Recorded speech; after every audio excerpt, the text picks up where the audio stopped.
We are going to be going live in three, two, one. What up, folks? Once again, it is indeed your boy Tim, the handsome liberal. We're going to be asking a simple question today. As you see, the live stream is indeed titled Kamala Harris. That is who is indeed likely to be running against former President Trump come November. I believe 97. I believe we're down to a mere 97 days if my countdown calendar is accurate. We're down to 97 days until the presidential election. But you see, the live stream is going to be titled Kamala Harris, why or why not? Now, there's no shortage of viewers who might suggest that we have Trump derangement syndrome. You always want to bash Trump.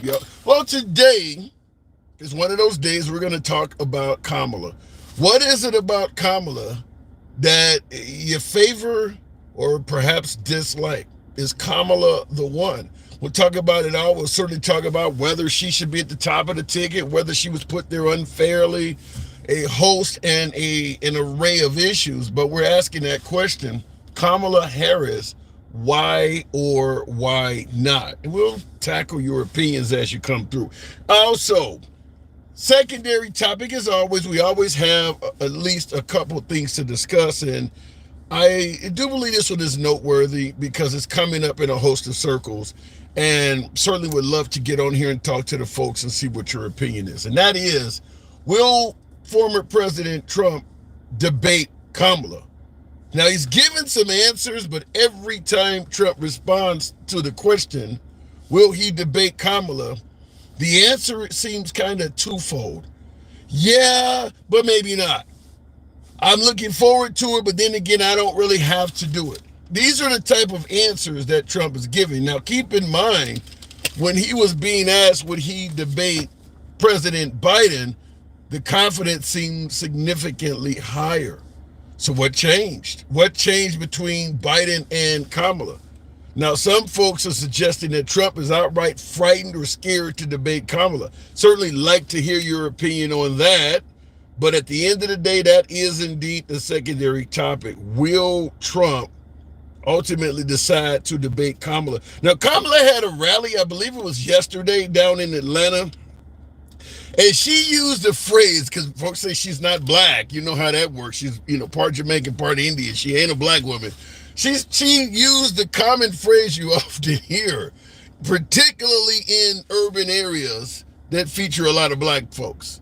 And that phrase was, if you got something to say, come say it to my face. Now, that was stated to just a round of applause. But Kamala Harris did say that. She stated that I'm hoping President Trump decides to debate me. And she ended by stating, if you got something to say, come and say it to my face. So we're going to ask right off the bat, do you believe Trump will ultimately debate Kamala, or perhaps come up with a reason why he don't think he has to, or why he don't think it's appropriate?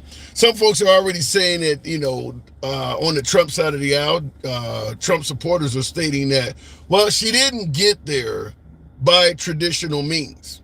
In other words, she wasn't the nominee, she didn't earn it, so as a result, I'm not going to debate her. Others are suggesting, well, ABC or any network they choose is going to be in the tank for Kamala. Therefore, why go to a biased network? So a host of different reasons. But fact is, those reasons are coming up. They're coming up with a lot of different reasons as to why it should not or might not happen. So do you think he's going to run from the debate? Do you believe he's going to debate her? Or do you believe he's going to come up with a reason why he shouldn't have to do it, he shouldn't do it, or he doesn't have to do it? We'll talk about that. Anyhow, looking in the comments, I don't know. Like the name says, he's just scared, plain and simple. How many of you folks think Trump is scared to debate Kamala? Wow, just scared, huh? Handsome little black guy. Really very handsome, said someone with a bunch of Asian symbols. Oh my God. Oh man, you looking handsome, brother. Is that what we're talking about now?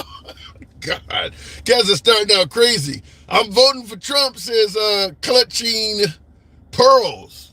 A lot of folks are going to vote for Trump. Millions, literally.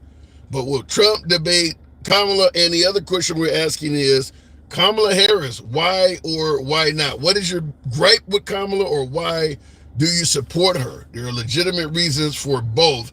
We'll start out with one of my team members, Bo, I think it says. Good evening, or better yet, good afternoon. I get my references of time all screwed up, but we'll see if the box brings them up. Bone Spurs, says Debbie. I don't know if you can't use bone spurs not to show up to a debate. Wow. Are you in Florida? No, I am not. Watch out for those damn skinwalkers. What is a skinwalker? What is a skinwalker? That's interesting.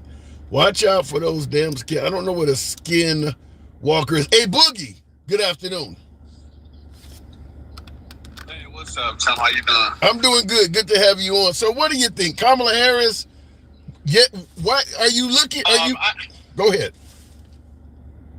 I ain't had no take on the topic. I just wanted to give you your props, man. I was in that live yesterday that you was in, and it was just you held it down, man. That was crazy. Appreciate it. Well, that is my side hobby. I enjoy speaking to Maga, particularly African American Maga. Look, they call me every name in the book. Fine, folks are passionate about their opinion. Hey. But that's where you'll find me. If you don't find me live, it's probably somewhere hanging out with MAGA, getting trashed. And that's what was happening yesterday. Yeah, they was running off just emotion. That's it. Yeah, I get it. I get it. Word in, it was just a bunch of emotions. Yeah. Every time and oddly enough, I'll just say, because I enjoy speaking to MAGA, but particularly when I talk to black MAGA, man, they are vicious. The name calling, you're an idiot. It is incredibly, I don't know what to say, but yeah, the name calling is. I heard when they was talking to that woman too, I'm like, wow. Yeah, he trashed her as well, but it is what it is. I understand some folks are passionate about their political opinions and things like that, but yeah, black MAGA is really harsh on you if you don't follow their, if you don't believe the same as they do, it's really bad. Yeah. Yeah, I ain't gonna hold you up. I just wanted to say that, man. Give you your props and just keep doing what you do, man. Appreciate it. Thanks for coming through. Always welcome, man. Hey, Boogie. No problem. Take care. All right, moving on with the program. And yeah, folks, I always make it clear. If I got it, like yesterday, I had some appointments. I didn't have time to do a full live, but let me get on here and talk to MAGA. That's what that's my forte. Go to a room full of African Americans that support Trump, and yeah, I'm used to it. I don't mind. I don't have any issue with folks that are passionate about their political opinions, but I do understand anytime I debate black MAGA, I'm going to get called a bunch of names. That's just kind of what happens. Looking in the comments, though, I never get notifications for those other lives. Well, Red, you didn't miss anything. If you want to see your host get trashed, you would have saw it yesterday. You would have saw that. Just insults, being evasive to questions, spreading hate, name-calling, won't win a debate, says Clarence Pencilman. Well, it does if you support the name calling and insults. I'm assuming a lot of folks that may have watched thought that they were doing a really good job against. I mean, there's a lot of folks who like the name calling. I mean, it's a reason why people do it, because it does ultimately work. Trump should debate her, says William Settle. Trump should debate her and hit with the facts on the last 4 years of failed policy, says William Settles. Perhaps you're right. I personally, just like I think many of you, believe he should debate her. However, I do believe that if you support Trump and he decides not to debate her, I don't think Trump supporters would refer to him as scared or trying to, they'll whatever reason Trump gives for why he chose not to debate her, I think his supporters would back up. All of the networks are biased against me, so why go and do it? It's not going to be a fair shake, or she's not legally the nominee. The Democrats didn't get a chance to vote on who they wanted. Therefore, she is not a legal nominee. I'm not going to waste I think that MAGA would agree with that. So whatever reason, if he debates her, fine, we'll all be happy. But if he chooses not to, I think MAGA would totally be okay with that. Let me go back to the box. Tap the screen, by the way.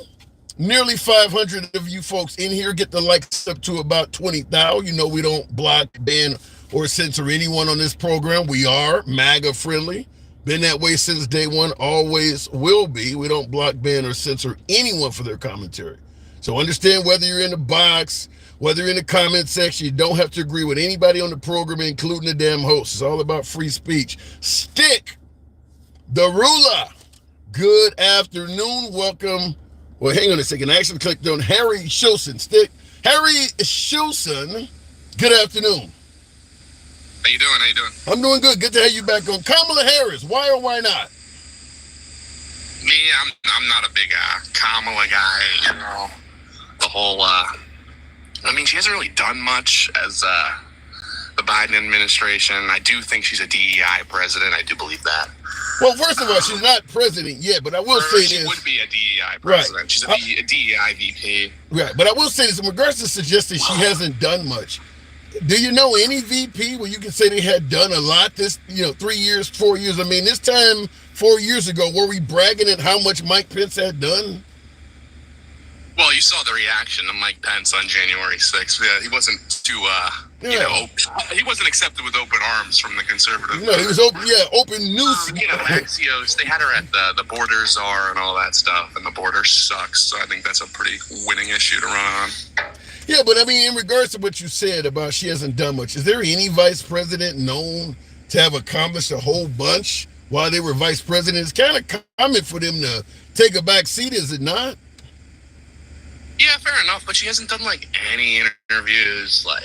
She was pegged as the border czar, and she hasn't done anything. I mean, I can't give you an example of any vice president that's done it, because, I'm a young kid. I've only seen so many. Well, but she was pegged as the border czar by her detractors, though, correct? I mean, the liberals weren't calling her the border czar, were they?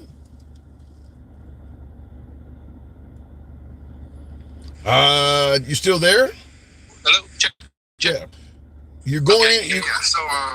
Go ahead. I saw it was reported from Axios that, that's what they called her. It was her job. That's not and they retracted it, right? Yeah, I'd have to. Talking point. Yeah, I'd have to see that. During the time the Bidens were in office, I don't ever remember hearing a liberal outfit or a liberal politician refer to Kamala as the border czar. That's something that's always been on the right, because it's their handling of the border has been dismal by many.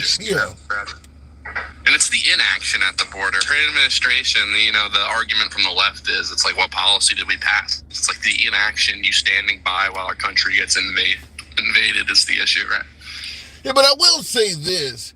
The border bill that they ultimately did finally come up with, and it was late. I'm not going to say Biden did a good job at the border, but at the end of the day, they did come up with a border bill that the Republicans agreed with and Trump trashed. How does that look? Suck. Yeah, the bill did suck. Why did it suck? Yeah, I think it was 5,000 a day. You couldn't step in and start throwing these people out of the country until you watched 4,999 walk through. That bill sucks. And it advocated for millions of legal immigration, and it sent money to Israel and Ukraine. Well, first, let me say a couple of things. First of all, in regards to the money that was in the bill to send to Israel and Ukraine, you do realize, even though you scrapped the bill, they got the money anyway? Well, yeah, Israel. Israel's always going to get what it wants. And the Ukraine, though. The Ukraine as well. Yeah, they've been, we're not holding up on them. But Right. So when you say we're going to scrap this bill because it sucks, the things you saw in the bill that sucked ended up happening anyway. You actually threw away the good parts of the bill because you didn't like the bad parts, and the bad parts happened anyway. In regards to you saying 5,000 could come up per day or whatever, you do realize Trump is saying it's now 18 million, right? The total number? I think 18 million illegal immigrants sounds about right. I wouldn't contest that number. Right. So do you believe that if Biden was trying to come up with a bill that limited it to 5,000, I get that you believe that's way too many, but what do you think it is now that the bill didn't pass? Yeah, it's just endless. That's right. So you could have got something, but you chose nothing. They were going to give all these people fast track the citizenship, and we want a total immigration moratorium. We don't want fast track the legal immigration. What do you think is happening now? What do you think is happening now that you scrapped the bill? Well, yeah, we're obviously getting invaded, but, I mean, I'll take 6 months of invasion to, let's say we vote Kamala Harris in, we do the border bill. It's still going to be open borders. They're still going to be stamping green cards to everyone's visas. It's not going to be a solid solution that's actually going to get real change. We're still going to turn this country into a third world nation. Invaders are going to show up every year. Well, let me clear something up first. You said we'll take 6 months as opposed to you do realize it's going to be about a year. That bill is months old already. If Trump wins, he doesn't get sworn in until the end of January. So you didn't trade 6 months, you traded at least a year. Well, on January 7th, we can place total immigration moratorium, cut off all privileges for these immigrants, and actually start moving in the right direction. You won't be in office. You won't be in office on January 7th. Biden will still be in power. You don't get in office till the end of January. Oh yeah, what is it, 24th or whatever, 23rd? Yeah, regardless, the bill that you're proposing, it keeps moving the ball in the wrong direction. We want to move the ball in the right direction, kick the immigrants out, limit the invasion, stop the invasion. We don't want to slow the invasion. Imagine your boat was sinking and the captain's like, well, we could plug one of the holes. It's like, no, we got to plug all the holes, get the ship sailing again. We can't, because then we start advocating. Let's say we start reaching across the aisle. We do this garbage bill and we advocate for the invasion to be slowed instead of stopped, right? Then you're going to have all these neocon soft Republicans not make a deal when we try to push a more extreme one to the bill, because they're going to be like, well, we already dealt with that. We already dealt with the border.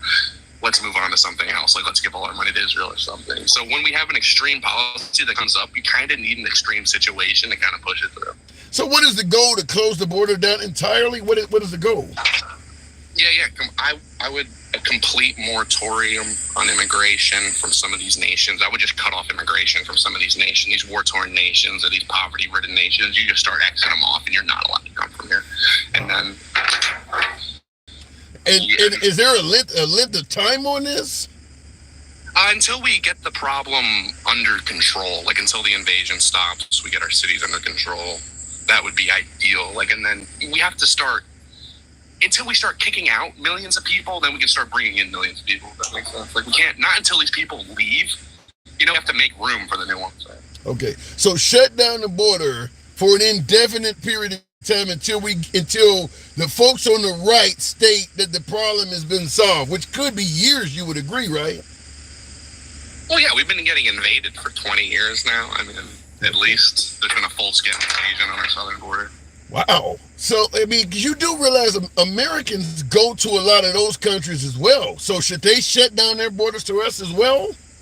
Well, that would be their decision. I'm not going to say what Mexico should do to their immigration policy. But for American immigration policy, we cannot turn into these countries like France or the UK. You see the invader that just stabbed those girls at the Taylor Swift concert. That's going to be us soon. These invaders are just...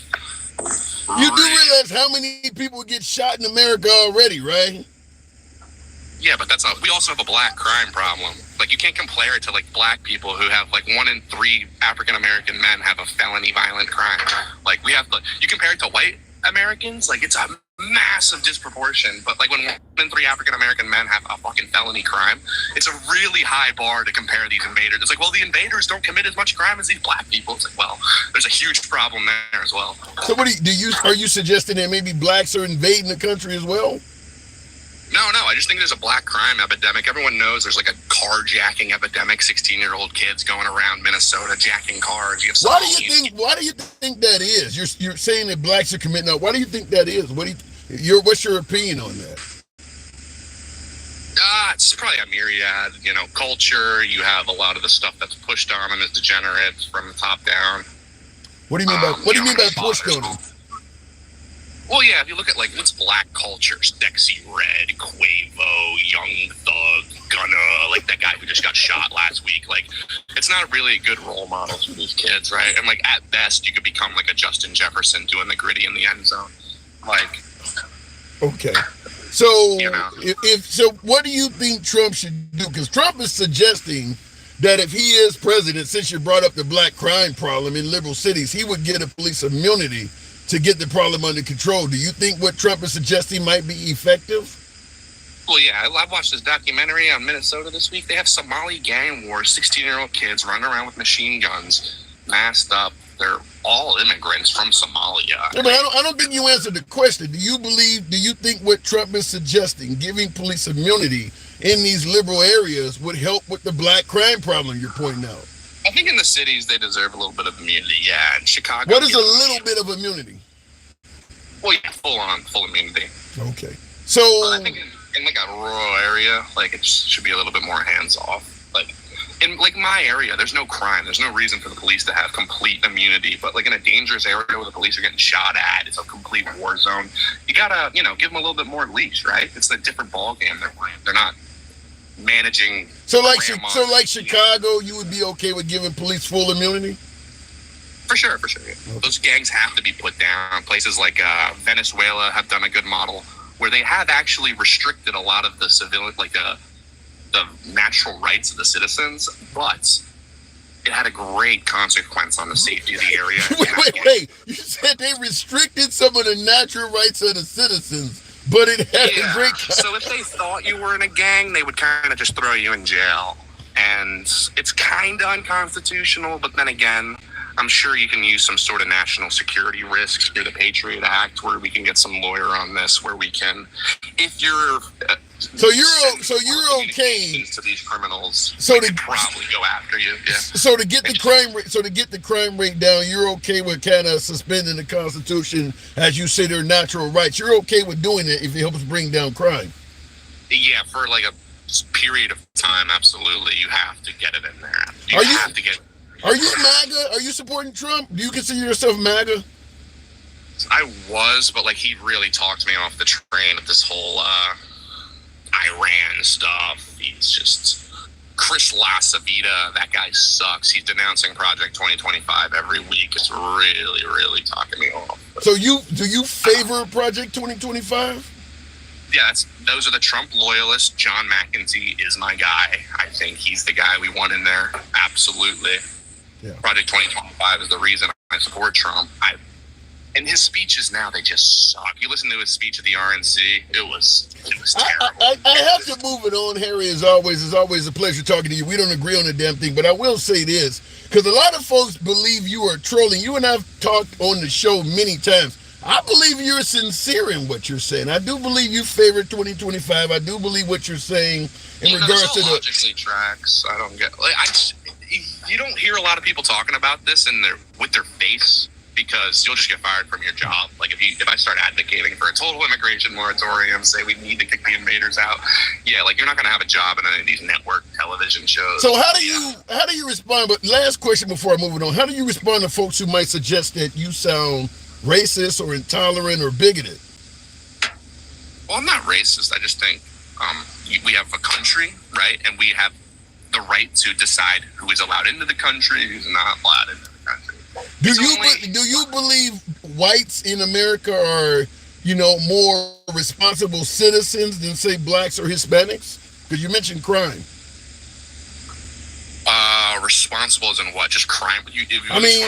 As opposed to being an honest, law-abiding citizen, a taxpayer. Do you believe whites are more responsible in terms of citizenship than blacks or other groups? I wouldn't say responsible, but when you want to talk about crime rates, there are different crime rates when it comes to demographics, and different demographics do contribute different to societies. And some of the contributions that black people do contribute to America, they are negative. Yeah, absolutely. The crime, the poverty, their areas. You can't move into a black area. Go live in Jacksonville, Florida. You can go buy $1 million house for $250,000. So in terms of contributing to this country, do you believe whites are contributing more than blacks? Well, we have more white people than black people, so obviously white people contribute more just because we have a bigger number, right? Black people only live in over the population, but it is a nation made up majority of white people, and that's not to say that this is a really weird question. And it's not to say I don't like black people. I don't like being, I wouldn't be friends with a black person, but a lot of the stuff that a lot of the issues that black people have and a lot of the issues that people have with black people, a lot of their behavior is the number one reason that you can look at that. Like if black people were endearing, respectful, you know, and they were fun to be around and they didn't attack, like, you know. You don't believe black people are quote unquote fun to be around? Well, in the sense that, like, you know, they have like their little antics, or, you know, they do like their dances or whatever. But like when it comes to like their I'm playing up to the chat a little bit. All right, I gotta move it on. If you're not I'm being leaning into it now. But when it comes to real quick. But when it comes to their behavior, I would not want to be stuck in a black area in the middle of the night. I would prefer to be stuck in a white area in the middle of the night. And that's not, everyone knows that. Everyone's willing to say that. I mean, it's not just like, and why is that? You know, it is a real thing. Everyone knows this, you know? All right. Well, I will point out that Trayvon Martin was in a white area when that happened to him. I got to move it on now. I appreciate you coming through. That guy. All right. Appreciate it. Harry Shilson, always welcome back on the program. At the end of the day, what do I say? We don't block, ban, or censor anyone for their opinion. So that's what you get here, folks. We go left of Bernie Sanders to having dinner with QAnon. Harry's always welcome back on the program as well. You're going to hear opinions you don't favor. You're going to hear other things you agree with. That's what free speech is all about. If you want an echo chamber, there are other platforms on social media, but we don't do it like that. Looking in the comments, I have plenty of black friends that are that way. When it was my best friend, says Tim Rogers, I don't quite get it. This guy is kind of off the rails at this point. Well, let me just say something. Although my last guest may seem extreme to some folks, I get a lot of guests that say what he says. So whether you may think he's off the rails, but his opinions are fairly common in some circles. I get a lot of guests that say what he said. He's not alone in that. Going back to the box, by the way, tap the screen, get the likes up to about 35,000. We got over 600 in you, and we can certainly make that happen. Same on TikTok. Feel free to smash that like button up in the top right-hand corner of your screen. It'll give you access to the like button. Make it about 40. We can do that. We don't block, ban, or censor, so if you enjoy civilized dialogue from all sides of the aisle, you're in the right place. Follow the program on TikTok, a subscription on YouTube, if you will. Going back to the box, the one and only Den Cal. Good afternoon, Den Cal. Welcome to the program. He is not alone. He is with a cult of people who live off misinformation, says Pepe. Fair enough. Den Cal, good afternoon. Good afternoon. Good afternoon. Now, as an African-American gentleman yourself, do you have any opinions on my last caller? Oh my goodness. that was almost head explode type rhetoric. I mean, the dude, I just wanted to look, I hate to use my little bit of time on something like that, but he just said so many things that were just so ludicrous. He said, when you were making the analogy, when I was making an analogy about plugging the holes in a boat, he said basically what he was saying is he would rather wait till another captain comes to the ship to plug any of the holes. The captain said, let's go ahead and plug one hole at a time. He said, no, we're going to wait until, while the ship is sinking. Just stupid. Yeah, what you're talking about, for folks who may have just tuned in, is we talked about Biden's border bill, and he said there was a lot of things wrong with it, even though there was some good for it. But the things that were wrong were so bad, he stated, like a sinking ship, instead of plugging a few holes, we'll just let the thing continue to sink until Captain Trump comes on and fixes the whole boat. So he did say that. He did actually say that. That was humorous. I didn't realize how humorous it was because I was focusing on the conversation until you pointed it out. It is kind of humorous, though. Yeah, and that whole diatribe or whatever he just did was just a mask off for so many people that we have people. Just think about it. He works alongside of people. Like, he may have a position of management over other people, yeah, and they don't know it, but in the back of their minds, when we talk about things as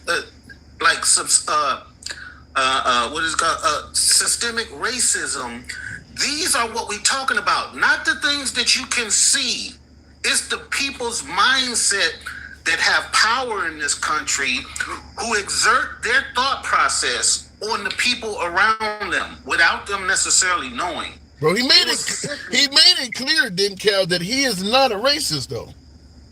Right, but then he used stuff like saying how Venezuela got it right in dealing with their people. He used Venezuela as an example of what we should be. He did and do literally that. everybody in the country is trying to leave there because their rights are taken away. He's literally on the app saying, let's take away black people's rights until we get a hold of what's going on without acknowledging what is going on.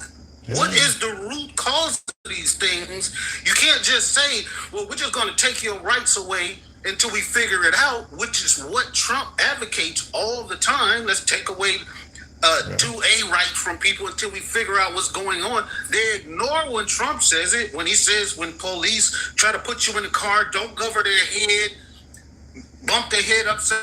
When he's at his rally saying, back in the day, if somebody does something to these people protesting, I'll pay your, I'll pay your bond. He did say that.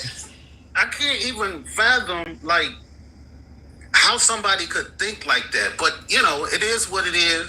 And like I said, I don't want to take all time talking about him, but it's just amazing to me that we have people, and it's not as few people as we might think. I get callers like that all the time. But we'll get to the main topic.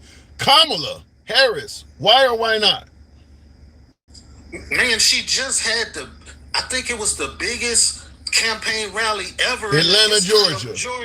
Yeah, Meg the Stallion, ever. She's got to be winning, right? She's got to be winning because she's had a bigger rally than him. I'm just using Yeah.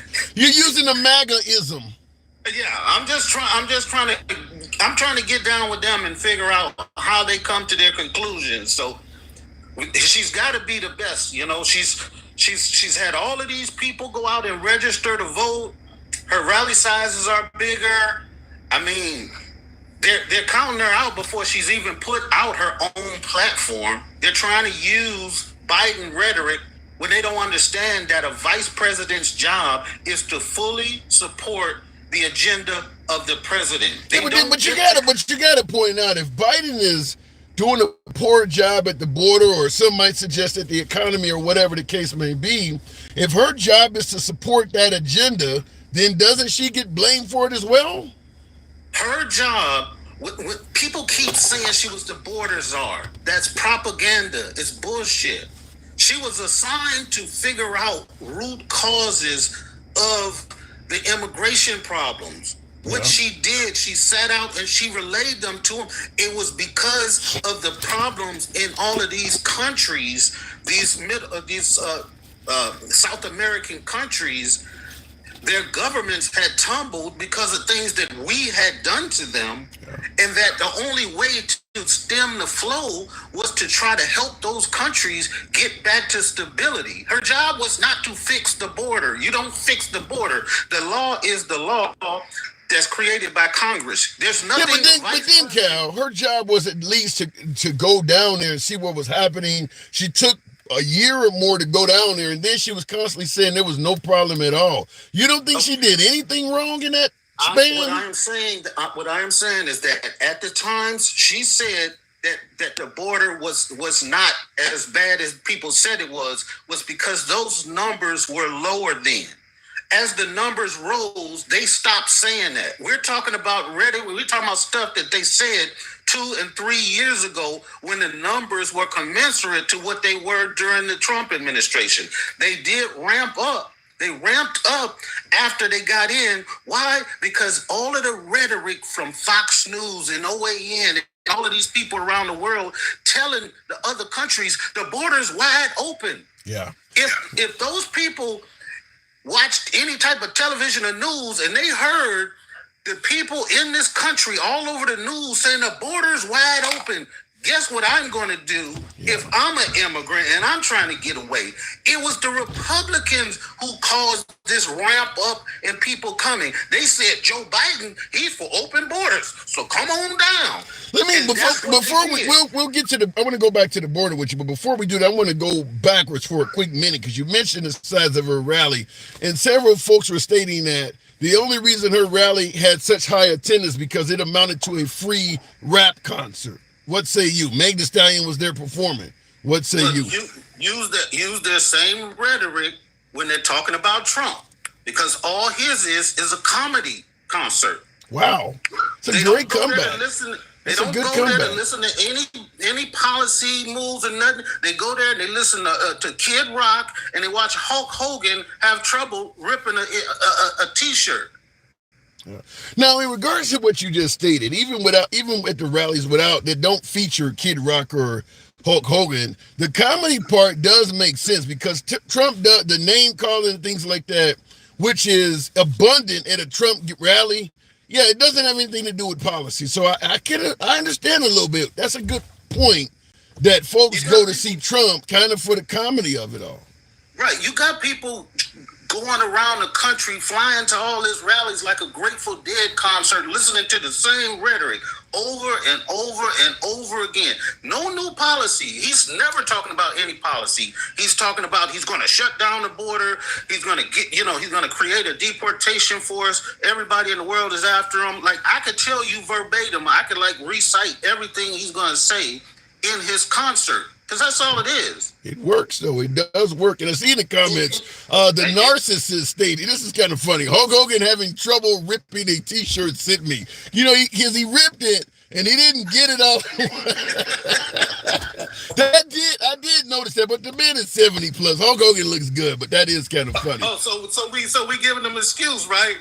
He get a participation award. Come on, Tim. You got to work with me now. I know you like to play devil's advocate, but come on, man. When I play it with you, you got me. I got to move it up, but you got me. You win this one. Cal, always a pleasure, man. Good comeback. Several good comebacks. Thank you. All right. No participation trophies. You know how we do. That was funny. Looking in the comments, Kamala, the original Hawk Tua girl, says Merlin Troyer. You're going to need more than that.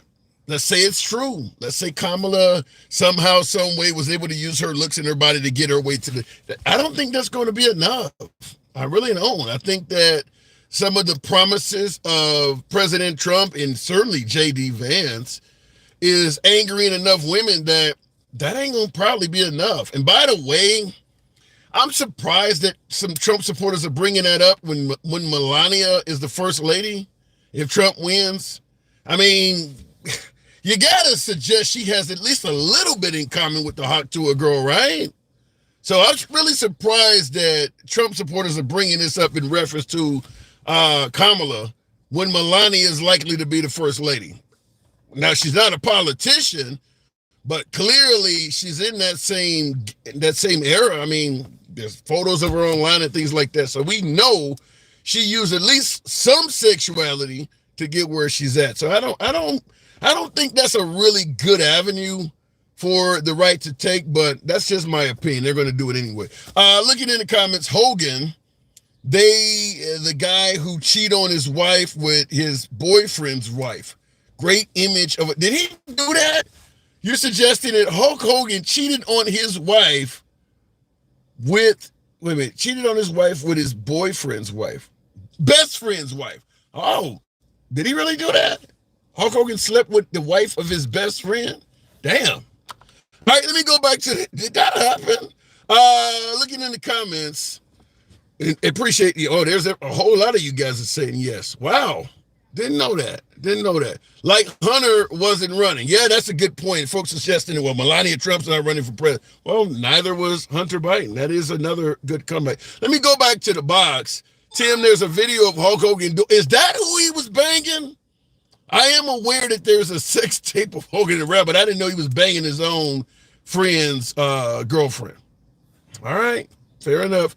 Birds of a feather. Yeah, that's a good comeback. CNN News M. Trump takes part in combative Q&A. That sure is substance. I don't know what that means. Let me go back to the box. Stick the ruler. Good afternoon. Welcome to the program. Kamala Harris, why or why not? What's wrong with Kamala? Stick. Good afternoon.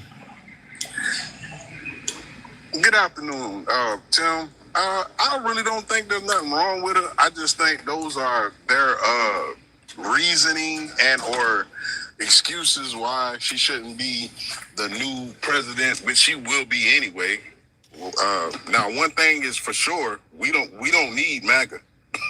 Well, the border. Some folks will say maybe we do need Trump to secure the border. What say you? I say if we needed the border secured, it would have been secured when they came out with the border plan. They would have voted on it, and that would have been a non-issue. Well, they believe the plan was shitty, though. No, actuality, they did not, because the person that actually wrote that plan down was an actual Republican, and they was getting everything that they wanted. So that's a cop out. That's a lie. That's just one of those things they like to tell you. But in actuality, they was getting everything they wanted. They just didn't want to let Biden get the win at the time. You know that, Tim. Come on. It looks that way. It looks that way. Yeah, it looks that way. I can't deny. Yeah. Certainly, if you believe the border is in horrible shape, and you're willing to leave it that way for a year, as my first guest talked about, letting Trump come and plug up the leaks on the boat and just let it keep taking on water until Trump. Yeah, exactly. It looks that way. I don't disagree with that. And I didn't see the other guy's name because I was kind of like shocked and awe with all the things that he goes by Harry Shilson. He goes by Harry Shilson. Yeah. I believe back in the day I called him racist James Bond. Yep, that is the same guy. That is him. Yeah. So at the end of the day, he said he wasn't, but like the whole thing with let's do this, okay? Let's talk about the conservative party and in the sense how they think. The conservatives, if I remember correctly, don't like change. So their mindset is like the 1800s, maybe even further back than that. You're not suggesting the whole conservative party thinks that way, are you? Well, I'm not saying the whole conservative party, but especially MAGA and that guy that the racist James Bond. My problem is, my problem is, I heard him say crime and black folks. Yeah. What about when black folks were slaves? There was nobody committing crimes with white folks. Just being honest. Well, just being honest. Well, it was actually a federal, it was a felony to try to escape. So plenty of black folks was doing that. That was a crime. Well, the thing of it is, in actuality, it was only a crime here and or places that allow things like that to happen. True. But from a moral point of view, in actuality, that was not a crime. That was people wanting freedom and people wanting to be free. So at the end of the day, the only people, and even in that case, that was actually committing a crime was, again, the white tea folks. Yeah, but he's going to say that was hundreds of years ago. We're talking about now. Okay, even now, somebody goes to the store and steals a Prada bag. They got those little flash things, right? Right. But then you got one Caucasian man stealing billions like Bernie Madoff. Yeah. Who's hurt? Who's hurt more? And then the thing about it, it's his own people again. Because I'm pretty sure it's a speckle of colored folks in there, they got, some melanin in their skin. Right. But majority of those folks was his own people, and he was stealing billions from them. So that one person did more damage than any flash steal can do.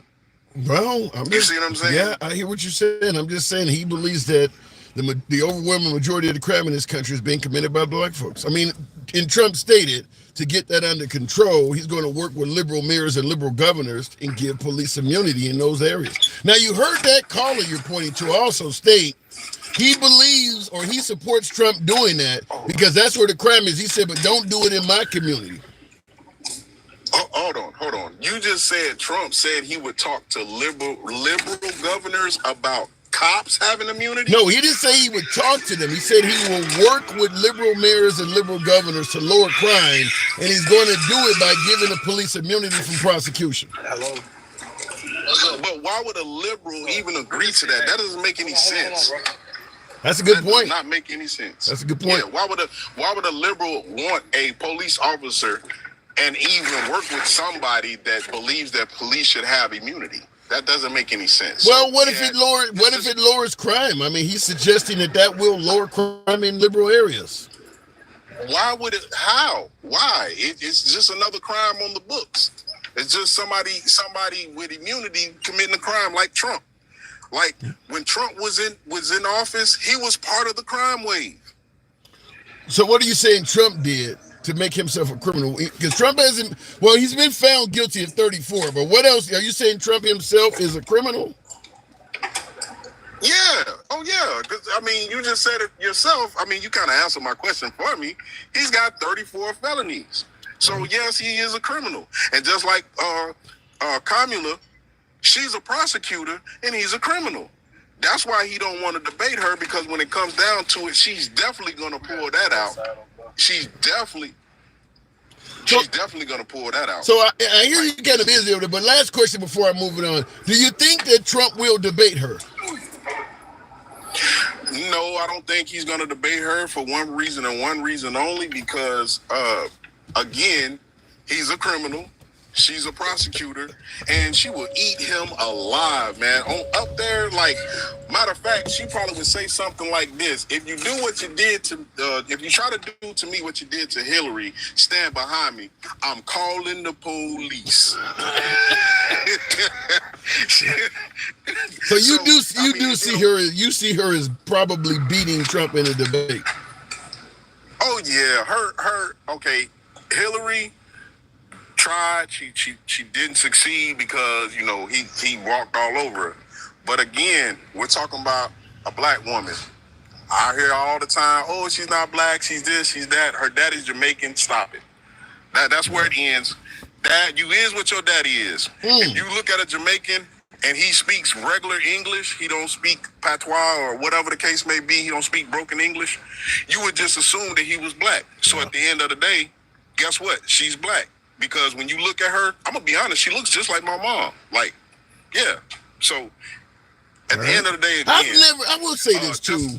I've never heard anybody in this country say that Jamaicans aren't black people. I've never heard that before. This is the first time I've ever heard somebody say you're not black because you're Jamaican. Exactly. Yeah. And Jamaican folks, they wear the green, the red, the black too. So, like, at the end of the day, it's just one of those things where, they come up with the excuse and call it a reason, but it's an excuse, and it's trying to make everybody on the melanated side to turn away from her. Oh, she never said this. She never. Stop it. Why all of a sudden now you're saying this? Oh, because she's the nominee. Oh, because you're fearing this. And it's just a wave of love and unity going around, especially in the Democratic Party. And then it's a lot of people that I've heard, just like we heard there was a lot of blacks for Trump. I heard it's a lot of people on the MAGA side that, well, I should say not the MAGA side, the conservative side, that are seeing the things that Kamala can and will do, and they're switching up. Are you serious? So you believe there are folks on the conservative side of the aisle that's going to vote for Kamala? Yep. Really? I've heard it. I've seen it. I've been in other lives.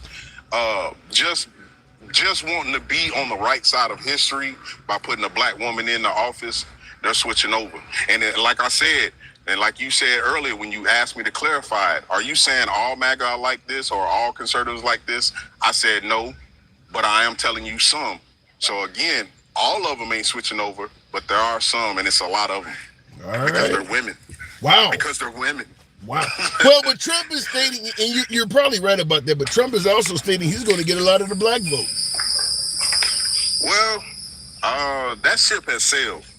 I mean, as soon as it came in that she is the nominee, that ship sailed. So yeah, he can forget that. We don't really worry about the blacks for Trump no more. We don't worry about the Latinos for Trump anymore, because just like in the Latino community, they're just like us. They follow their women too. Just being honest. My woman said, I need to vote this way. That's where I'm going, because I want to, have sex again. Just being honest. All right, Stick. Appreciate it. I got to move it on. Hey, I get it. I mean, I wouldn't want the woman to prevent me from enjoying myself. Shout out to you. Appreciate it, Stick. Damn right. All right. Have a good day, Tim. You too. Moving on with the program. And that's what we're asking. Kamala Harris, why or why not? Moran in the comments says, yep, my brother is a staunch conservative Republican, but he voted for Obama because he wanted to be part of history. Wow. I don't know if he would vote for Kamala, but my two sisters plan to. That's interesting. I guess that could be something to say that they want to be a part of history in regards to voting for the first woman president, or as you said, first Asian, because folks are saying that she's not black. Well, then that means she's Asian or she's Jamaican. Whatever category you put her in, she's going to break a first in something.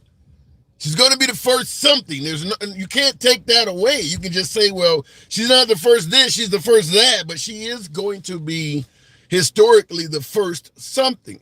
So in regards to the comment that, they want to be a part of history, it could be. I'm a black Republican woman, and I'm not switching over. And she is my soror. Wow. So you're fraternity or sorority? So same sorority, but you are a black Republican woman, and you're not switching over even though she's in the same sorority. All right, fair enough. Is this handsome liberal a liberal Republican?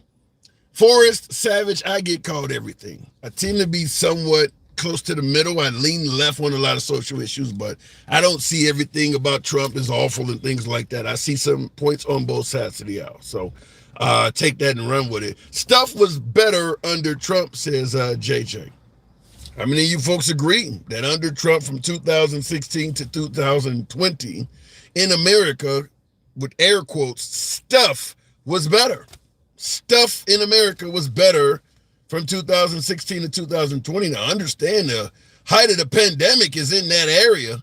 In that time frame, the height of the pandemic is in there as well. So when you say stuff, keep in mind that is in there. Why is Maga all upset about that? Unless they're racist, says Dakari Kara. You have to elaborate on what you mean. Let me go back to the box. Going to solicit you folks to tap the screen, get the likes up to about 60,000, nearly 900 of you in here. We can certainly make that happen. Let your thumbs not be lazy. Same on TikTok, or better yet on YouTube. Smash that like button. 60 can happen. Tap that like button. Going back to the box, Brock, good afternoon. Welcome to the program, Brock. If the box brings, there you go, Brock. Good afternoon. How you doing, handsome? I'm doing good. So, Kamala Harris, what say you? I say no to Kamala, and I say no to J.D. Vance as well. Wow. I think that if Biden would have dropped out before Trump's VP pick, it wouldn't have been J.D. Vance. 100% agree. Yep, I agree with that. I think it should have been his former national security advisor, or not national security advisor, but what the hell's her name? Nikki Haley. The bird brain? Bird brain? Yeah, I would have went with bird brain. I will say I agree with you 100% because Trump felt with going against Biden, the election was so much in the bag and so much guaranteed, he didn't have to really focus on the quality of his VP pick. Now that it's Kamala, J.D. Vance's negatives are going to really stand out. And I'll tell you it is. I don't know if there's going to be a vice presidential debate, but with somebody like J.D. Vance, I don't think J.D. Vance can win. With all of those things that he said, whoever Kamala picks for vice president, that's going to come up at the vice presidential debate. I don't know what J.D. Vance can even do with that stuff. Yeah, I mean, I'm Republican all the way, 100%. JD Vance is so far right. I mean, he's almost left. He's left the building. He's so far right. But Kamala Harris, and let's set the record straight. She's not even a nominee yet. She's not officially the nominee. She's a presumptive nominee. True. She still doesn't have all the delegates. Trump has never said that he would debate her. The debate was between Trump and Biden, and now they want to switch it from Biden and Trump to Trump and Harris. So, well, wait a minute, Brock. He has originally said he would debate her, and then he went back on it. He originally said he was going to debate her. Well, I believe that he will debate her eventually once she becomes the official nominee. There's no doubt in my mind that he'll debate her. His ego's. Brock, did I lose you? To not go on stage with her. Okay. All right, you went out for a minute. You're back. So you do believe he will debate her. Do you think he could beat? Do you think he's likely to beat her in the debate? I do think that he can beat her in a debate. Yeah. I think that if anything, he'll rattle her like he did Hillary Clinton. Yeah. So he really got under Hillary's skin, and everything that she said, he had a really good comeback for, like him not paying taxes or paying a small amount of taxes. And he said, "Well, you're the lawmakers. You're the one who makes the laws, not me. I just go by your laws. If you don't want it that way, change the law." But here's something I will say. Here's something I will say that is different between Trump versus Hillary and Trump versus Kamala. When Trump was going against Hillary Clinton, he did not have a record to question. He was a candidate making a lot of good promises. Now that he's been in office, he has a record to run on. Like even all of the tweets and insults and stuff, none of that was available really for Hillary Clinton to use. Kamala has a lot more ammunition to use against him because he's been on the scene now for almost a decade that Hillary Clinton didn't have available. Right. Well, what I can say to that is when the pandemic happened, or the pandemic happened, that kind of threw everything. That put everything on hold as far as agendas go. I mean, the whole world was fighting this thing, and Trump really didn't have a chance to settle in and push all of his agendas forward because he had to stop and pull back. Wait a minute, but Brock, if you think about it, it really wasn't fair to him. I mean, but Brock, you do realize the pandemic. The first cases we started having of the pandemic was in like November, December of 2019. And the pandemic really didn't take hold until 2020. So by that point, 3 years of Trump's term was over with. So he has a large portion of his term that she can bring up that has nothing to do with the pandemic. But let me ask you this. Do you believe he handled the pandemic well? Do I think what? Do you believe he handled the pandemic well? I think he handled it just as well as anybody else. I mean, he came out calling Fauci all kinds of names, and when you look back on it, Fauci even come out and said, "Well, as far as the mask and the 6 feet distancing, I didn't say any of that. That came from from Atlanta, from them guys in Atlanta. I didn't endorse any of that. That wasn't me saying that."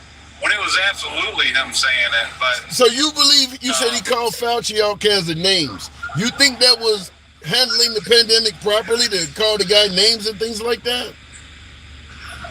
When Fauci was so wrong about the pandemic, yes. I don't think it was wrong. No, I think he nailed it.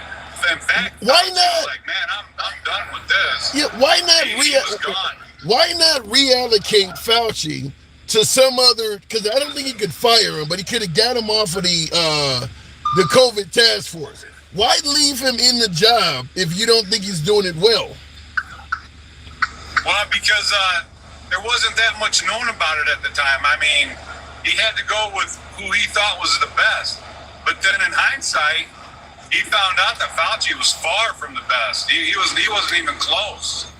So I mean, and to find out that Fauci may have even been part of the problem with, over there with the trying to advance the whatever they call that. I don't know. I'm actually in downtown Chicago right now, and Trump's here, and they got Lollapalooza going on tomorrow, so I got millions of people around me. It's kind of hard to concentrate. All right. Fair enough. I don't want you to get shot out there. Trump seems to be a hot ticket. Come on back through. I'm moving on. Appreciate you tuning in, though. Yeah, hey, I appreciate it, Handsome. It's good talking to you, man. I like your channel. Thank you. Appreciate that. Big Rooster, thank you for the super chat on YouTube. Speaking of which, we'll go to the box, and that is indeed who will bring up Big Rooster asking that question. He said you'll keep it short. We'll see if the box brings him up, but this is just Brock's opinion. Who the hell is he? Says barbecue. Big Rooster, what's up? What's happening, Hanson? Not much. I'm gonna keep it short because I can get real sarcastic about MAGA and the Republicans and all that. I just want to know. This is the question that I have is to the black MAGA. I done got threatened the last couple days to get unalived by a dude that loved Trump. So my question is, the first thing I hear all the time about Kamala is she hasn't promised to do anything. So when did black people start relying so much on the government doing something for them? That's my question to you. All right. Well, they're going to say that ever since Lyndon B. Johnson, they're going to say that the government has always given us welfare and we've always depended on the government. A lot of people think like that. So they're going to use that to start out with. Okay, so my thing is... And I see in the comments, before you continue, I see in the comments somebody responded, Nick McCallum, he said always. That was his answer, always. Blacks have always depended. Have we? Nick, I'm asking you that, Nick. Have we? Last I remember, your people, or I don't know if you on that side, but your people forced us into farming your fields and building your houses and upkeeping your houses and all of that. So you guys ask more of us than we've ever asked more of you. True. You know what I'm saying? There's no. And matter of fact, you guys didn't even ask us. You guys forced us into doing it.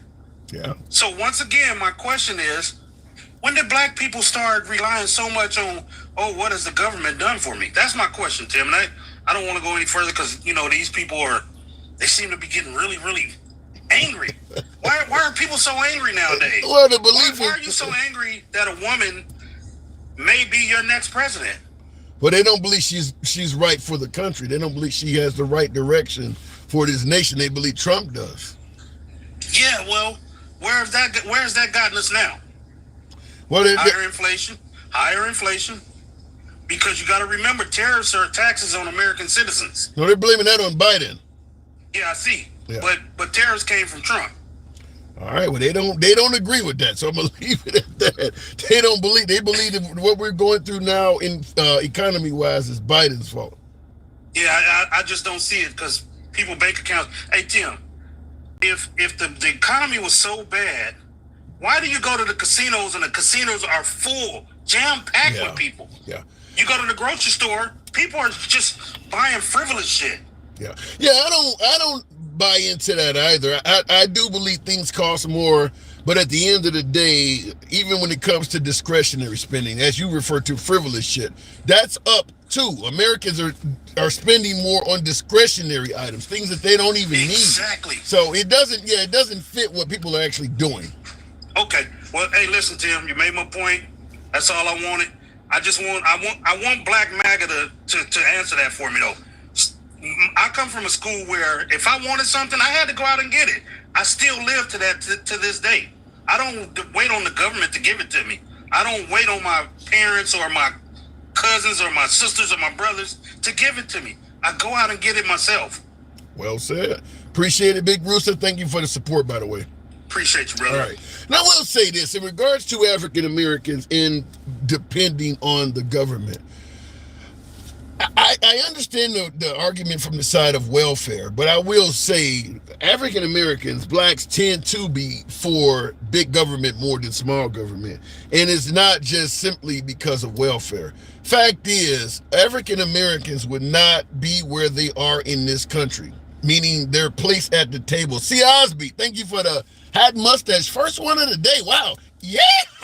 Thank you for the support. Been fairly slow in this damn program today, but alter ego as well. Yeah. Let me say, African Americans would not have a place at the table if it was not for big government. That's why even when folks ask me, well, why do you want to vote liberal or why do you favor big government? Because small government is awful to African Americans. When I say small, states' rights. If every single state in this country, Novocaine, yeah, thank you guys suddenly. Appreciate that. Woke up a few of you folks. Shout out for the support. If small government, states' rights were the law of the land in America, and you removed all federal intervention, there would be a lot of states that I probably would be unsafe. It would be unsafe for me to go to. Undesirable locations. The federal government, let's say via Lyndon Johnson and the Civil Rights Act, was what they stepped in and told them, to some degree, leave those people alone. Treat them like you would treat anybody else, because those states were not going to do it. So when folks say we need to go back to letting the states have their own say and the government needs to get out of it, I'm a bit hesitant because the history in this country shows that that's bad for people that look like me. So I have to pretend that if we go back to a states' rights America, none of history will come back to bite me. That's a challenge. I'm just going to say that is indeed a challenge, because we've seen what happened with Roe v. Wade. The moment states had the right to make their own decision, they went right back to the past. Some states like Arizona invoked the law from 1800s, from the 1800s. So let's say as a minority, am I supposed to believe that if we go back to a small government, states' rights society, they won't go back to some of the other laws from the 1800s? I'm just supposed to believe everybody is fine now? I'm hesitant. I'm hesitant on that. Just simply because of who I am and, my ancestry. I'm hesitant on that. Certainly when I see folks are suggesting that even if a woman could possibly be on the cusp of losing her life, we're going to make her have that child anyway. Am I supposed to believe, well, when it comes down to deciding things for me, they're not going to be that harsh? I'm not confident in suggesting that that's the way it'll be. Certainly Roe v. Wade has been an eye-opener. People went back to laws from a long time ago. I'm hesitant. I'm just going to say that. Looking in the comments, though, Kamala's ancestors owned slaves, and they were black slave owners in Jamaica, says David Steins. Okay, that could be true. I mean, from what I've heard, Trump is the only one that doesn't have slave ownership in his ancestry. But what difference does that make? If let's say a black person or a minority spoke negatively of someone because their great-great-great-great-granddad owned slaves, most folks on the right would be saying that was hundreds of years ago. Don't hold that against them. So why is it coming up with Kamala? Why bring it up now? I want to point that out. I mean, I don't know, what difference does that make? Remember, a lot of folks in modern times say, I don't have anything to do with my ancestry. You hear it all the time. Reparations, I shouldn't have to pay for what people did years ago. So why bring it up against Kamala now? Why are we picking and choosing when to hold people accountable? Going back to the box, tap the screen, get the likes up to about 70,000. We can certainly make that happen. Thank you folks that have been tapping the screen. Almost near 1,000. We can certainly, maybe even do 80 if you will. They don't care. They're not voting because of policies. They vote on emotion, says Big K. I think both sides are voting on emotion. L. Cheney, handsome liberal, first time here. What is your prediction for the election in November? L. Cheney, it's only been 10 days since Kamala has been in the race. And right off the bat, what a difference 10 days make. Total, you go back 10 days. just 10 days ago, big liberal donors were starting to say, I'm not going to donate a damn more, or not one damn cent, if you don't get rid of this old guy. The love for Biden had a hell of a lot of folks, even, diehard Democrats. I don't like Trump, but this guy is not capable of running this country, so I'm just going to sit it out. Hell of a lot of that was happening. 10 days later, Kamala's raising hundreds of millions of dollars. She's raised over $200 million 10 days. 10 days. So the direction, what is my prediction for November? Still up in the air. The polls are still a bit shaky. But there's no denying that the Democratic Party has a hell of a lot of momentum. There is no denying that. Even you can tell on the right, Trump, a guy who knows, a genius, a media genius. We're talking about President Trump. Haven't heard from him virtually since Kamala got in the game. He's been fairly silent. Very few controversial statements making the news. I mean, he said a few things, but Kamala's dominating the news. Biden couldn't do that if his life depended on it. So we'll wait a little bit on the predictions. But one prediction I will certainly make is that if things continue the way they're going, the polls will start to slowly indicate the lead Kamala has in swing states growing and growing and growing. And there was also some states under Biden that were considered solid blue areas where Trump was beginning to be competitive, like Virginia and some places like that. That stuff has changed. Minnesota was another area where Trump was starting to become competitive. Now he's losing by a lot in Minnesota. So the trajectory of Kamala Harris, if it continues going the way it is, and it doesn't help the Trump side of the aisle at all that Trump picked J.D. Vance. I don't believe J.D. Vance will bring Trump a single vote. He already had Ohio, and we had a Maga call on here state, he's so far to the right that traditional conservatives that may be close to the moderate line are like, no. So it is what and I don't think any libertarian is going to favor giving mothers with children more power at the voting box than mothers without. So J.D. Vance has probably not been of any big value to Trump other than evangelicals, which Trump was going to win anyway. I don't think J.D. Vance is bringing Trump any voters in. Let me go back to the box. Continuing on with Takesha Bowie. Good afternoon, Takesha. Welcome to the program. Hey, Hanson, how you doing? Kamala Harris. Why or why not? Wait a minute, Hanson. Let me address two things right quick. Sure. Because I've been here since the beginning of the show. If I go to the egg producers and I say, go on, egghead, is that going to make the price of eggs go down? No. So him calling Dr. Fauci names did not help him make COVID better. That's number one. That's what I wanted to say. When has name calling solved the problem, Hanson? I will say there's one area where you got to give Trump credit for, and that is constantly stating that Biden is incapable of doing his job is probably the main reason why Biden is no longer at the top. But look what it ended up getting us. Yeah, Kamala. So what's the end result? Come on, Hanson. Like I said, it never helps. And number two, I wanted to address Helium Head Harry, who, because his head, he just full of air. He just full of hot air. If you saying that black people don't add nothing to the country but something negative, sir, you're a racist. Because we built this country. Now, stop acting like, just go and admit to what you are because you talk like one, and that's what you are. Now back to Kamala. Yeah. And before you get into Kamala, Buckeye 71 says the same people protecting Joe 2 weeks ago are the same people now promoting Kamala. I agree with that. I don't know if it really means much, but I do agree. Go ahead. So what? That's pretty much my response. I'm saying what does that matter? Yeah. It's true.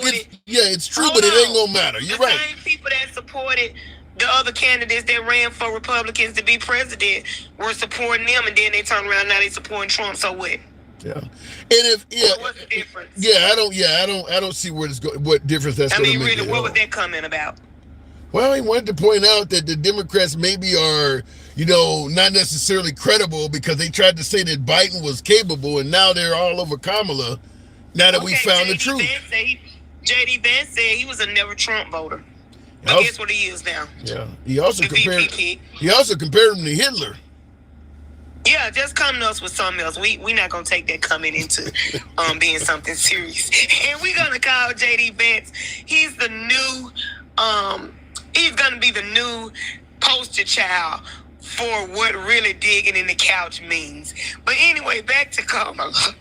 Listen, digging in the couch. Oh my Lord. I know what you're talking about. I don't see anything wrong with Kamala running. I'm gonna support her.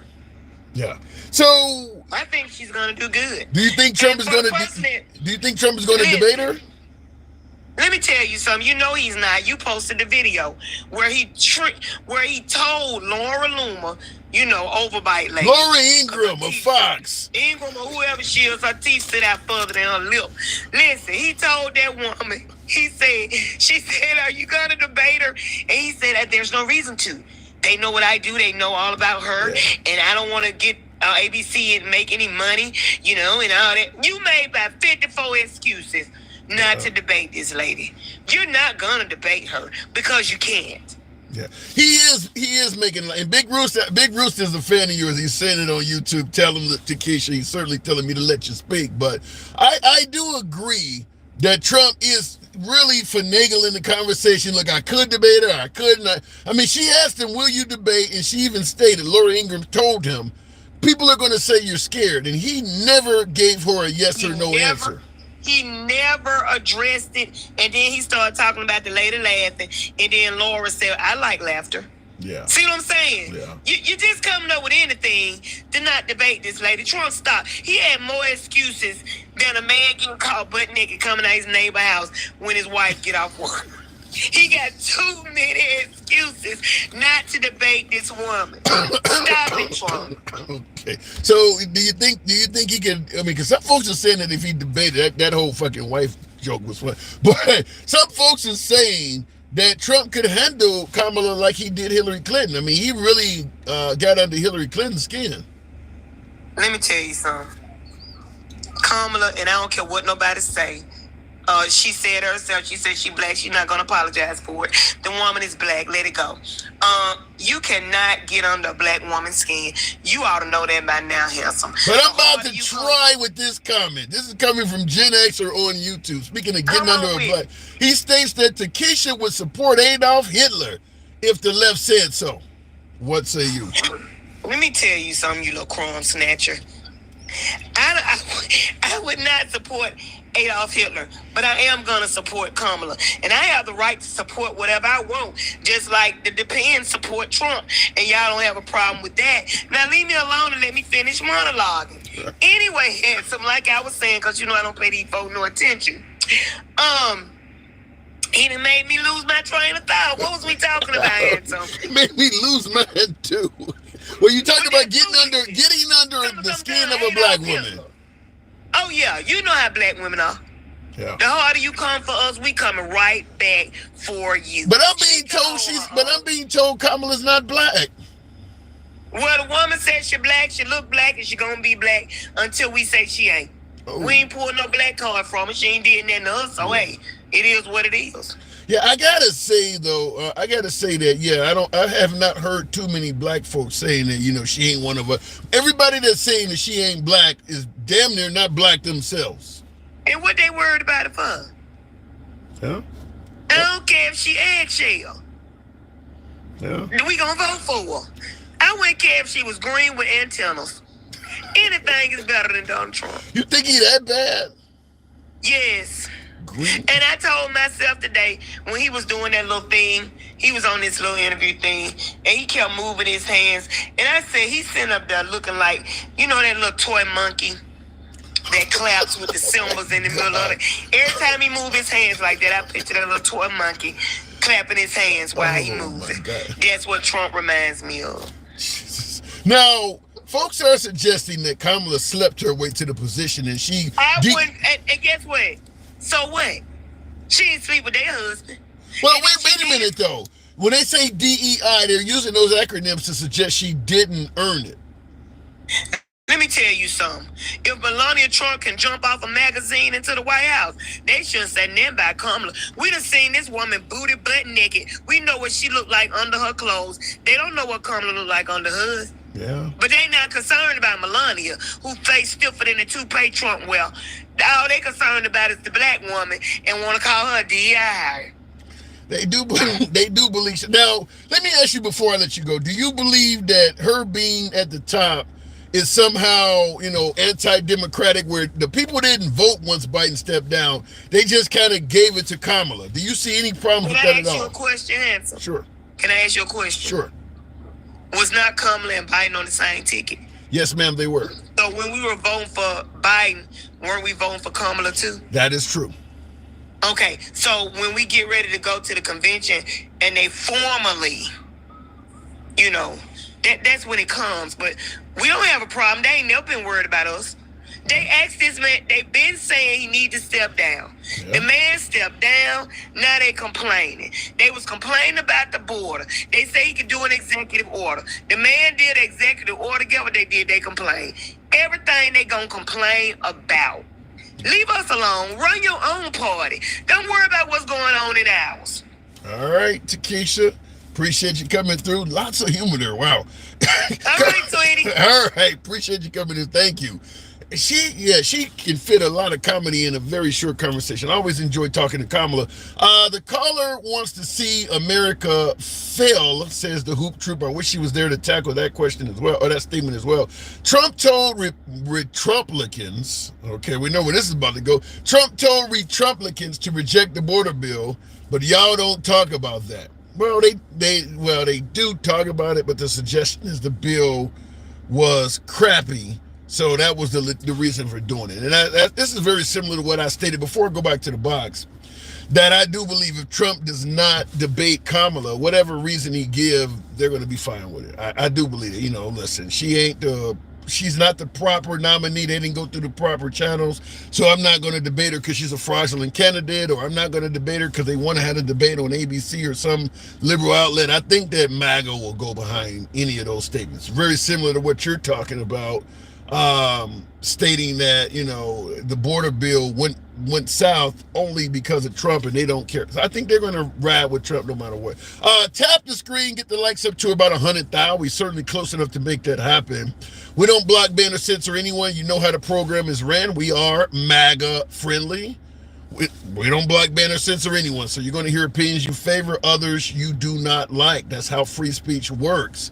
Nevertheless, if you do enjoy civilized dialogue from both sides of the aisle, all sides of the aisle, without any concern of being blocked, banned, or censored, feel free to follow the program on TikTok, a subscription on YouTube, if you will. We're here Monday through Friday, generally at 1 p.m. Central, 1,300 hours. Had a couple of appointments earlier this week, which is why my times have been off a little bit, but we'll get that back on course. Just in, hey, one of my subscribers always get first dibs in the box. Justin, hey, good afternoon. Hey, so Kamala Harris, what are the chances Trump is, you got a loud background, man. What are the chances Trump is going to debate her? Well, yeah, let me, I'm about to be home in like 15 minutes. Let me get back on her while I get home. Okay, all right. Yeah, your background's super loud. All right, we'll move it on. Yeah, wow. I don't know what he had going on, but that was loud. Let me continue on. Don't know what happened there. Real quick, going to the box. RP. Good afternoon. Welcome to the program. Anytime Trump does an interview other than Fox News, he looks ridiculous. Facts only. Is that true? Anytime Trump, I don't know. He was on CNN with the debate. He certainly creamed Biden handedly. RP, good afternoon. Tim, how you doing, sir? I'm doing good. Good to have you back on. So, Trump, Kamala debate. Will it happen?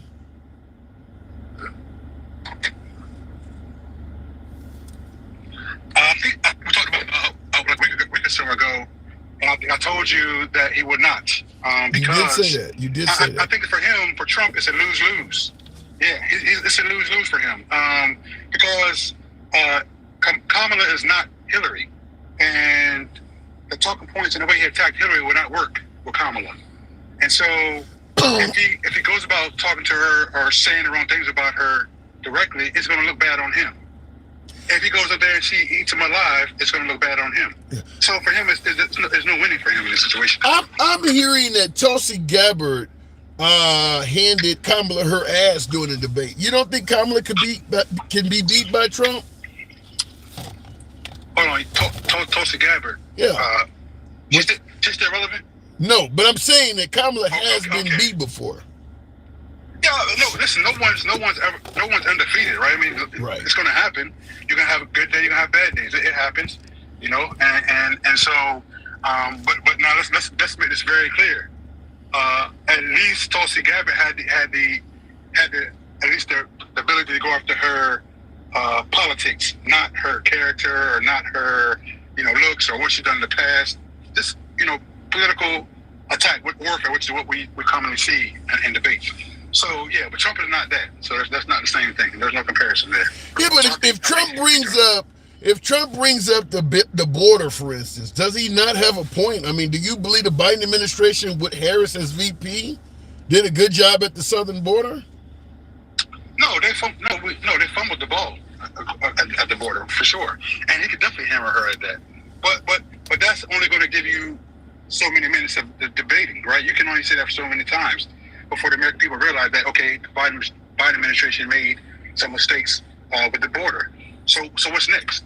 Well, what's next is perception being reality. A lot of Americans, when they go shop for groceries and things like that, feel like they can barely afford to purchase food for their families under the Biden administration, despite what the analysts are saying. That's why I brought up perception is reality. A lot of folks feel like financially they're struggling far more under Biden than they were under Trump. But that's true. That's true because financially people are struggling, right? And so the person, the buck stops with the person at the top, and the person at the top currently right now happens to be Joe Biden. So I understand the perception, but I think that Kamala is articulate enough to relay to the American people that while she may not, or Biden administration might not be responsible for it, that they have ways they can help the middle class and people who are struggling to do a little bit better. Now, mind you, if she's smart. She's a smart woman, so I'm sure she could talk about how they tried to do the student loan relief for Americans and they got blocked, and that these are things that they try to put in place to help curb the pinch at the grocery store, right? But they've been blocked by the right. So I mean, there are things they're trying to do to help the American people, but for some reason they've been stymied at Congress. Yeah. Now, in the comments, Big Rooster Show says the southern border was just as unsafe under Trump as it is under Biden-Harris. Do you buy into that? You agree with that? I won't say as unsafe, but let's not make a mistake and think that the border has only become a problem under the Biden administration. The border has been an issue for two decades or so. It's not a brand new issue. It's been an issue for a while now. But did it get worse, or did it remain the same, or did it get better under Biden? If you had to pick one, it got worse, it got better, or it remained the same, Biden compared to Trump. What say you? I would say worse. I would say worse under Biden. All right. It's a lot more to trickle happening across the border currently, for sure. All right. So do you think Biden as president with Kamala as his VP, do you think that they did a successful job leading this country for the last 4 years? Yeah, again, I mean, I don't think they did a horrible job. I think they did some really good things, and I think that there's some things that could have worked it better. But I mean, what presidential administration doesn't? There's no administration you could say that just knocked out the park on every issue. I mean, it's they did good. Did they do a better job than the previous administration under Trump? No, we talked about this too. No, I mean, if it was up to me and I had to give a grade, I'd probably give them about the same. It wouldn't be like Trump a F and the Biden administration a C or a B. It's kind of equal. So you believe they were kind of equal in terms of If you look at the Trump administration, you look at the Biden administration, you would give them kind of the same grade. Yeah, I'm talking about in terms of the effect on the country between the two different administrations. Yes, I would give them by the same grade. You got to be the first person. You got to be the first person I've ever heard say that. You think they both are kind of the same, huh? Wow. Yeah, I guess my bar or my measuring stick is not a high one. I'm saying it in terms of I don't either administration now. You breaking up, RP. And some people, how do you think? Right? If you was to the right, they would say Biden administration. Yeah. I said that. Can you hear me now? Yeah, you're going in and out, man. Go ahead. I'll give you the last word. Okay, so I was. I'll drop All that. right, Go okay. ahead. I'll talk to you later. All right, appreciate it. Come on back anytime. You know how we do, but his signal was going out. If you vote for a woman who intentionally kept black men locked up longer than their time and blocked evidence that would have gotten a man off on death row until the court's order, you are a joke, says James Tistor. Let me just say this real quick, because it's very common to hear folks suggest that, Biden with the crime bill of the 1990s and now Kamala both were wrongfully locking up African Americans or keeping them locked too long or whatever the case may be. It was not good for the black community. This is what's often being brought up. I got 2 points to make on it. First point being, because the right is always talking about the left is too soft on crime. Hell, I got 3 points. The right is always talking about the left is too soft on crime. Why all of a sudden now when it comes to Kamala, they're suggesting that she was too tough on criminals? Have you ever heard the right complain that somebody was too tough on crime in regards to African Americans? I've never heard of that before. All of a sudden now they're using Biden and Kamala as being too tough on blacks. Very, very unusual. Second point, if Kamala, as a prosecutor, let's say she locked up black men, kept them in jail too long, or whatever the case may be, or hell, even President Biden. Have you ever heard, because there's a lot of African Americans that have been locked up for too damn long for petty crimes or even locked up for crimes they didn't commit throughout American history. You hear it all. Right now in Missouri, for instance, there's a black man that they've determined did not commit the crime, and the damn attorney general of the state is trying to find some way to keep him locked up. Now, the right ain't saying shit about that, and that is a right-wing state in Missouri. But what I want to point out is, have you ever heard the right taking Kamala Harris and President Biden out of the picture? Because I made the point that a lot of African Americans get locked up for crimes they didn't do or spend too long in jail. Have you ever heard the right complain of any other prosecutor that did what they're saying Kamala Harris did? We know there are thousands of them that have done that. We know that Kamala Harris is not the only person to wrongfully lock up a black man in the. Have you ever heard it on the right? You ever heard them complain about any other prosecutor? Now, third point. Let's take the crime bill of the 90s, or what Kamala was doing as Attorney General in California back in the 90s. Both of these events are about 30 years old. They're all of this stuff is kind of coming out of the 1990s. Now, because I bring this one up on the show all the time. When the Biden crime bill was doing its damage, as we want to suggest, to the black community, or when Kamala was participating in locking up blacks in California, there are no shortage of African Americans that were yelling, the system is racist as hell against us. Can you name any Republican that was saying, yeah, they're right? Maybe we need to loosen this up a little bit and not treat the... Were there any Republicans resisting the crime bill or what Kamala Harris was doing to African Americans? Any. Because we're suggesting what they were doing was wrong and racist, and the Republican Party is the party that would look out for you. Notice how nobody is naming any Republican that was resistant to the crime bill back then or fighting against Kamala, saying that what she was doing was wrong. I just want to make this clear. Even if what they did, even if you want to allege what they did back then was wrong, and by many estimates, a lot of African Americans believe what they did do was wrong back then, you are of no value if you waited 30 years to step up and say something. Many of them folks have completed their entire sentence. Some of them for crimes they didn't actually even fucking commit. You wait 30 plus years to step up and say, you know, what they were doing was racist as hell. You're 30 plus years too damn late. Even if what you're saying is true, it is meaningless at this point. You should have listened to the folks that were complaining about it then and provided the assistance you're trying to apply. Biden is damn near dead. Bringing up what he did 30 years ago has no value at all. He's damn near about to walk off the damn planet. You wait till now because he's your opposition to finally tell African, yeah, you know, he was racist back then. What were they actually saying back then? Racism ended hundreds of years ago. You guys need to stop with the victim mentality. But then 30 years later, you want to clear it up? I don't see any points being given for that.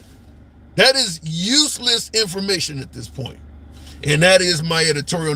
By the way, thank you folks for tapping the screen. Let me move on with the program. Gas was $1.56 a gallon. Wait. Gas was $1.56 a gallon. Mile was 89 cents on Biden first day. I don't get what you're saying. How many thousands of people lost their job? I don't quite get that. Ryshine Powell, thank you for the very kind super chat on YouTube. When did the right start caring about locking up African Americans? Yeah, I gotta say that. That's a great question to ask. This is just another tactic by Maga to distract from actual policies. Are they putting forth any efforts to free blacks from prison? I couldn't have stated that better myself. If you want to step up and suggest that Kamala and Biden, what they did was harmful to the black community, be consistent. They're not the only ones doing it. That shit is happening now. Don't bring up cases from 30 years ago. Why not use that devotion to helping out the wrongfully condemned on people you could actually save? Bringing up things that happened in the early 90s, mid-90s is useless. That's a great point there. Thank you for that super chat. Show us a bit of consistency. Point out folks that are being locked up right now that need to be freed or that are being over-sentenced. People you could actually help, not people who don't did the whole damn stint, the whole bid in prison. Some of them are no longer with us. It's meaningless to point it out. Looking in the comments, Trump fired a bunch of people. Member with Kim Kardashian. He said Trump freed a bunch of people. And you're pointing to him doing it with, yeah, he did pardon some folks. Trump did do that. But we're not talking about pardoning individuals. We're talking about passing policies so this stuff doesn't keep happening. Such as when Biden tried to pass the George Floyd bill. Don't just do something reactively. Pardoning people who shouldn't be in jail, that's a reactive response. Police reform, proactive, so that people in the future don't have to deal with it. That's all I'm suggesting. Those 11 executions that happened under Trump's administration before he rebelliously left office. What about 11? I don't think, does Trump have anything to do with that? You're talking about what the African Americans they had executed under the Trump administration. I'm not going to say that some of those executions were not against folks who actually committed the crimes. I would have to know more on each individual case. By the way, that happened under Republican Teddy Roosevelt. His vice president passed it, and it's named after him. That's why he was shot. Okay, I don't know what that is. Let me go back to the box. I've bloviated enough. Continuing on with I think that says the handsome. That's all I can see is the H. Good afternoon. Welcome to the program. He said Kim star power. Yeah, Kim Kardashian did have star power. But, hey, any assistance, people of color, it don't have to be just black people. Anybody that's wrongfully incarcerated, if you can do something to help them, it should be done. I follow the Innocence Project, and I can tell you one thing. Most of the people they end up helping are African Americans. I do believe the system, if you had a if you could get a whole name, a list of names of the people that the system is, freed, that was wrongfully condemned, African Americans are going to probably have overrepresentation on that list. Fact is, we make good victims because we don't have the money to hire, intelligent counsel or fight or push back. So if you are going to abuse a class of people, you want to abuse people that have the lowest means of fighting back. So African Americans do make a good victim.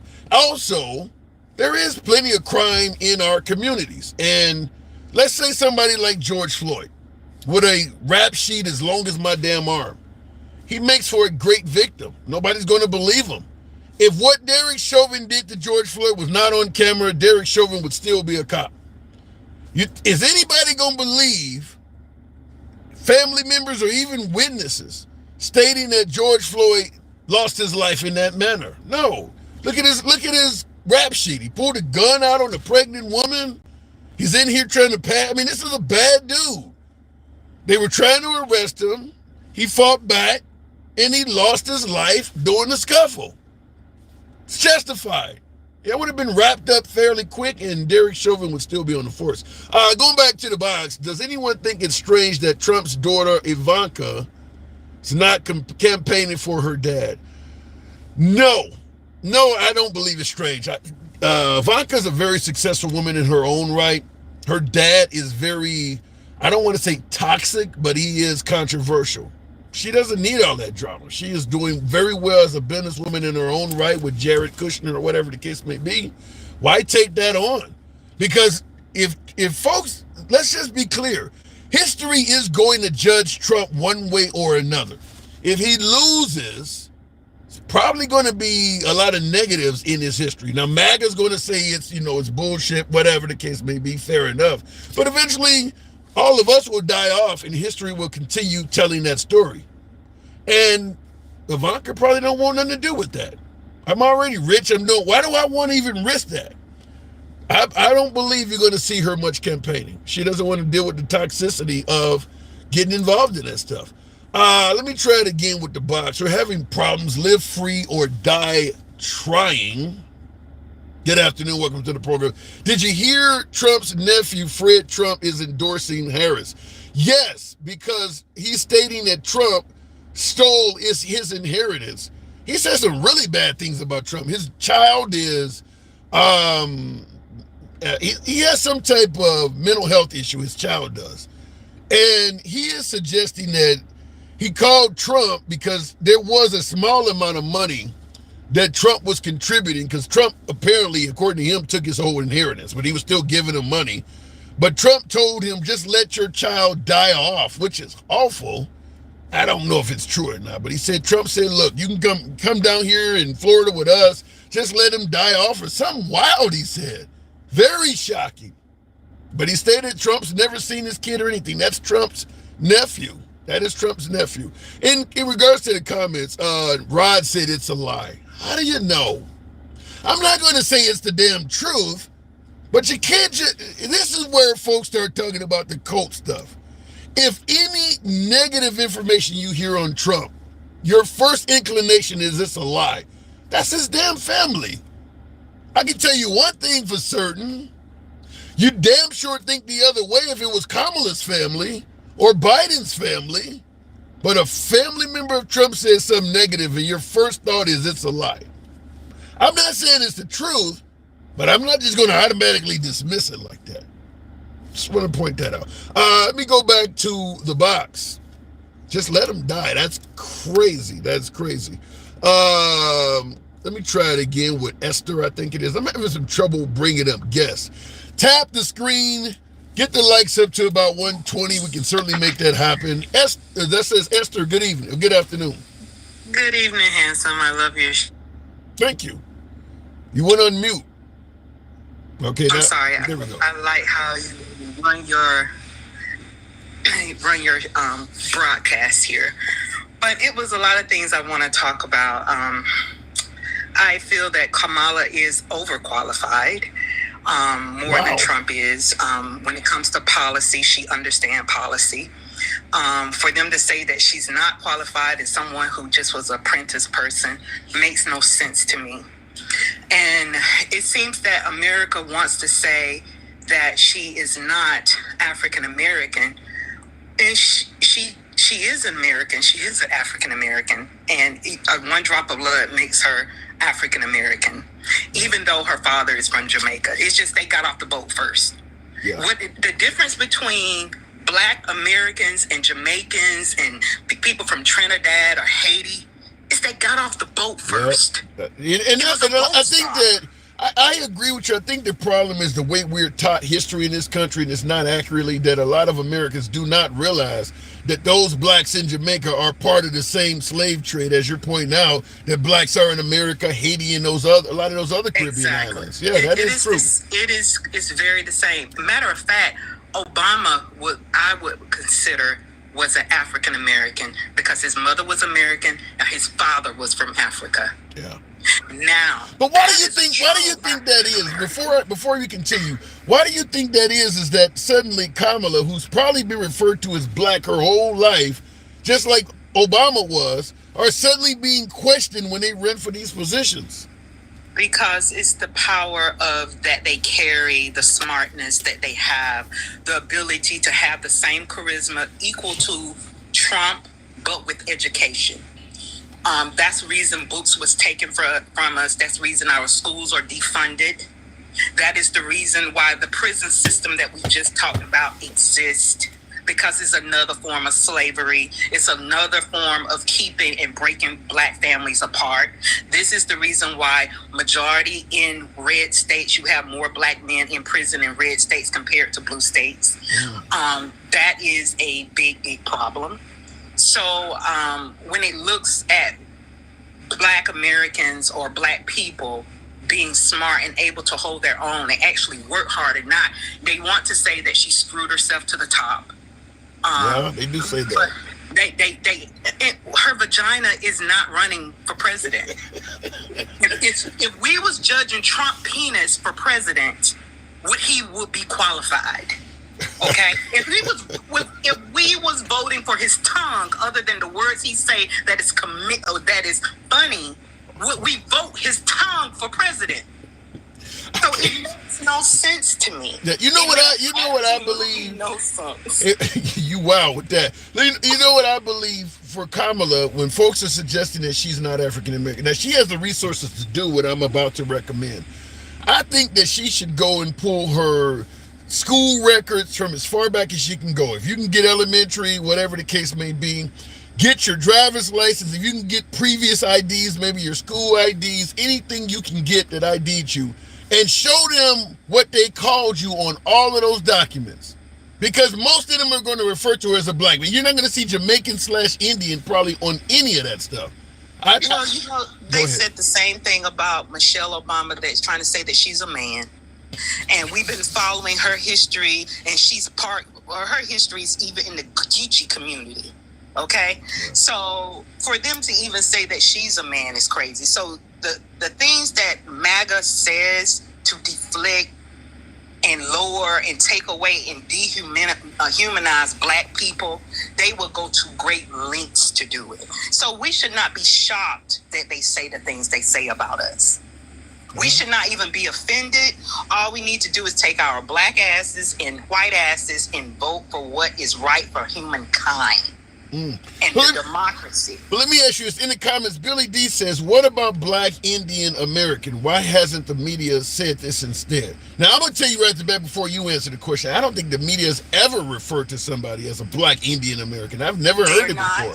They're not. My grandfather educated me on the Indian problem they're having. They got so much infighting in those sovereign communities that they are fighting over who should get money for these casinos, and a lot of them are $5 Indians. And if you look up $5 Indians, you'll know exactly what I'm talking about. $5 Indians. I don't know what $5 Indians are white men who said that they were Native American to acquire land in Montana and all those northern states. Wasn't there a movie about that with Leonardo DiCaprio recently?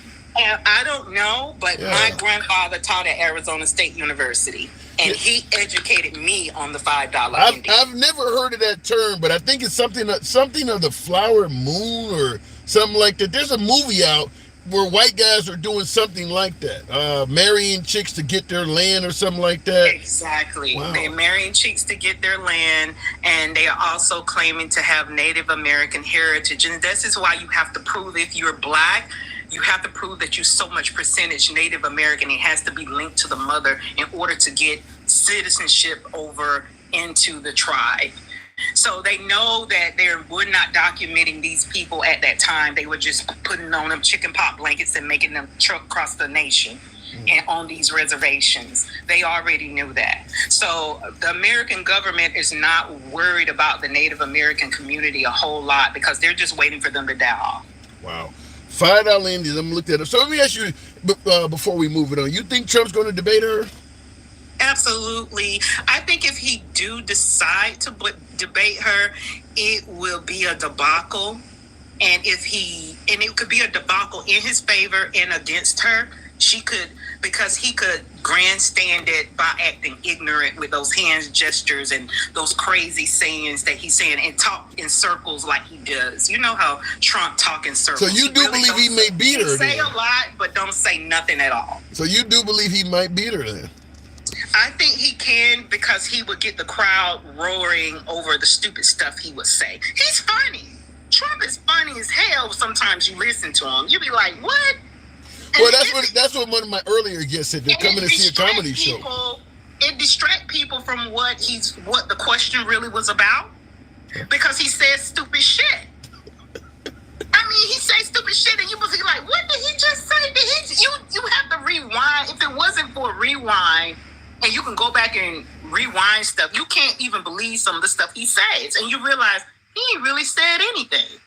But he got the crowd with the MAGA hats, and they up in the uproar, they're clapping, they're happy, they jumping for joy because he's saying nothing about nothing. Like an episode of Seinfeld. Now, I went to Trump rallies. The energy there is pretty damn good. I would like to go see Kamala. I mean, I'd have to go to a swing state. I mean, because that's where probably the only place she's going to go. But I'd like to see a Kamala rally. It's nothing like a white hoedown. I ain't going to lie. I done been to a couple white hoedowns myself, and I swear, you get them a few beers and some good country music, they all for the shits. And I like that shit sometimes. A white hoedown. Yeah, the white hoedown. All right, Esther, I got to move it on. I've never heard of that before, but then again, I've never heard of $5 Indians. Now, Mowgli says you have the wrong Indians. I think he thought you were talking about Indians from India, but you're talking about, Native Americans. Native Americans. All right, Esther, appreciate you coming through. All right, thank you. Great talk. Moving on with the box. Yes, just like a black barbecue. Yeah. Never trust people that ride the fence. Miss T76. I gotta disagree with you. And for the simple fact is, I would say never trust people that can't see what's on the other side of the fence. Maybe somebody is riding the fence because they're trying to make a decision. I don't trust somebody that only toes the party line, liberal or otherwise. Your side can be wrong. If you don't toe the fence, you think your side has all the right answers. I don't know if I agree with you on that. I think that sometimes you ride the fence because maybe you see good and bad on both sides. If you think everything's right on your side and everything's wrong on the other side, to me, that just sounds like bias. You point out all kinds of shit that's wrong on both the left and the right. Looking in the comments, you're spot on. Thank you, Michael Thomas. Why does color have to play with everything, says Keely Ramos. Well, in reality, that's kind of the American way. Color has always been involved in everything we do in this country. I think it only really became an issue is when African Americans started doing it. But before African Americans had any power, color was in everything. It was in everything. Now that African Americans are kind of using it oftentimes to their benefit, why does color have to be in everything? But it was always. If you look at America's history from 1776 till now, when has color not been involved in everything? The only difference is the people who are bringing it up. Now, clearly in current times, most white America don't want color in everything. We can debate for what reasons, but yeah, from 1776 to now, there is no period in American history where color wasn't part of every damn thing. It's just who had more say at the table with it. So, looking in the comments, by the way, tap the screen, get the likes up to about 130,000. We got over 1,000 of you folks here. You can be anywhere you want to be this warm Wednesday afternoon. It's a pleasure having you here with me. This is Uncensored Dialogue. We don't block, ban, or censor anyone. Now, I did see your comment earlier, Big Rooster, where you said need to get a forum with MAGA and liberals. I'm having a hell of a time on TikTok now. My MAGA audience, you know, I enjoy talking to MAGA. I even go to other forums because I prefer speaking with MAGA. I don't get as many anymore. On YouTube, different story. Different story on YouTube. But on TikTok, far more liberals. Jay Rich, ignorance is no excuse of the law. That is true. That is why the prisons are filled up. Go read some history books.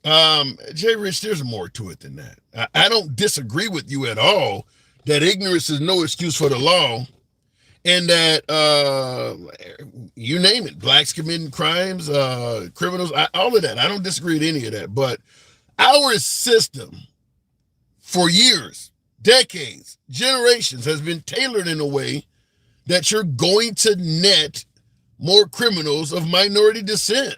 Just the way the system is designed. I mean, we know our system favors the wealthy over the poor.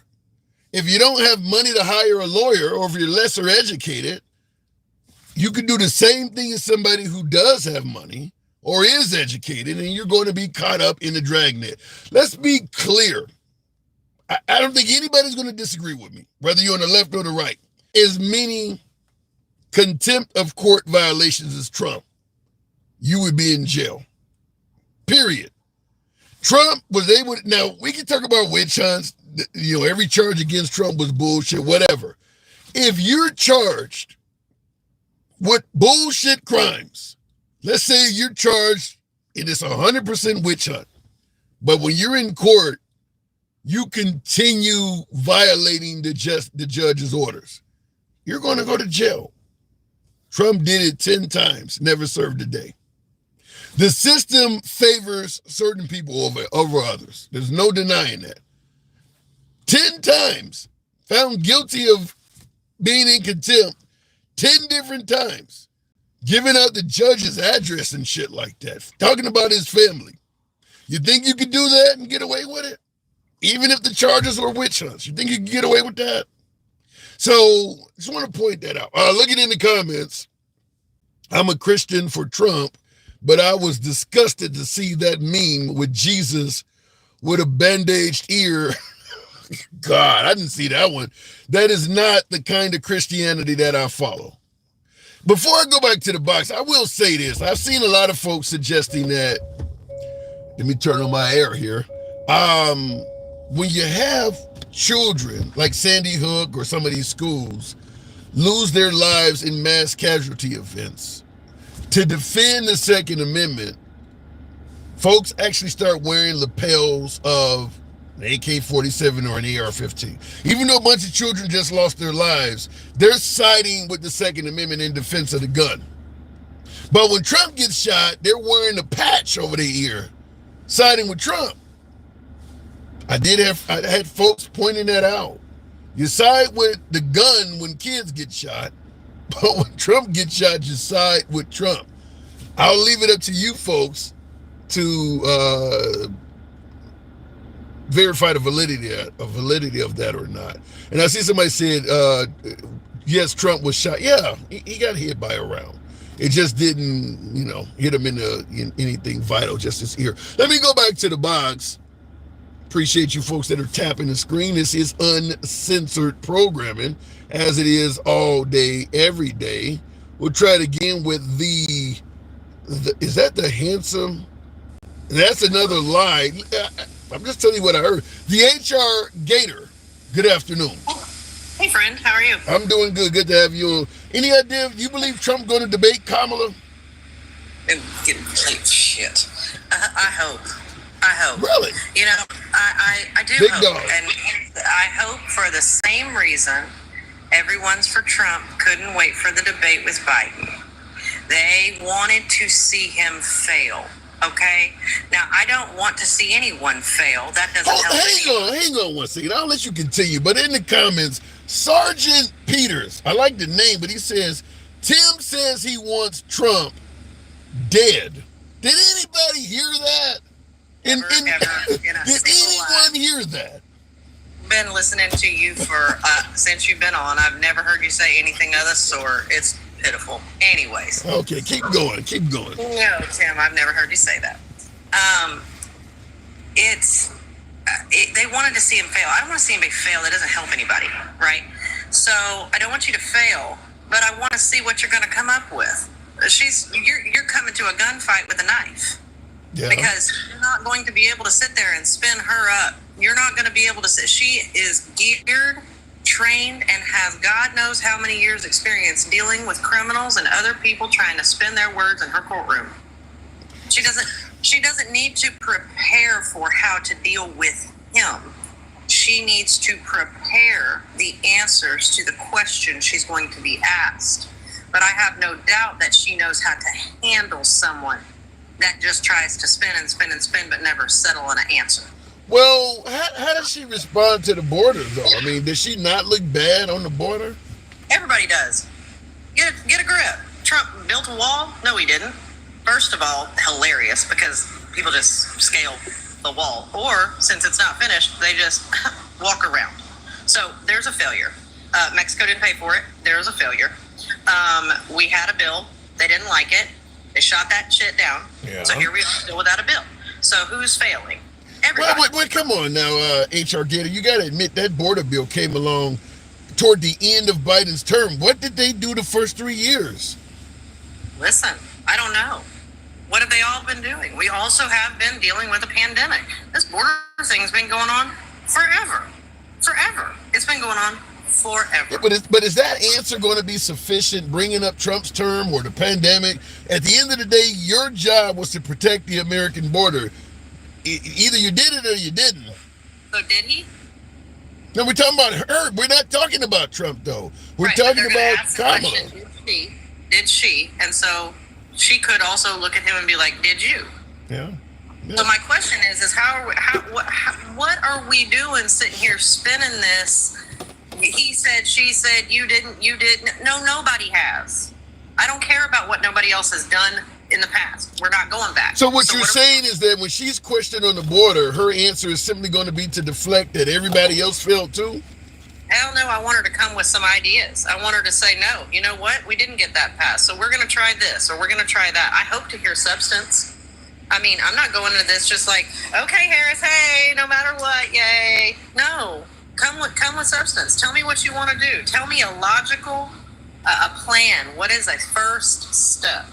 You know, I think everybody thinks that they're going to get answers on debate night for what somebody's going to do. Since when the hell has a debate night produced actual results for a presidency? We don't know what they're told day one. They can go in and tell us they're going to do this, they're going to do that, they're going to do this, and everybody's like, yeah, votes for him. Then they get into office. How do we know there's not somebody on the other side of that door going, you know all that shit you said you were going to do? You can't do that, and here's why. Yeah. Well, and I get a lot of folks telling me, because one of the things I often say that scares me in regards to Trump is him promising to give police immunity if he's elected. And folks are saying, well, he can't do that. So as you pointed out, somebody on the other side of the door is saying you can't do that because Trump has stated that he intends to give police immunity from prosecution. But a lot of his supporters are saying, don't worry about that because he can't do it. Who the hell says that is not a criminal?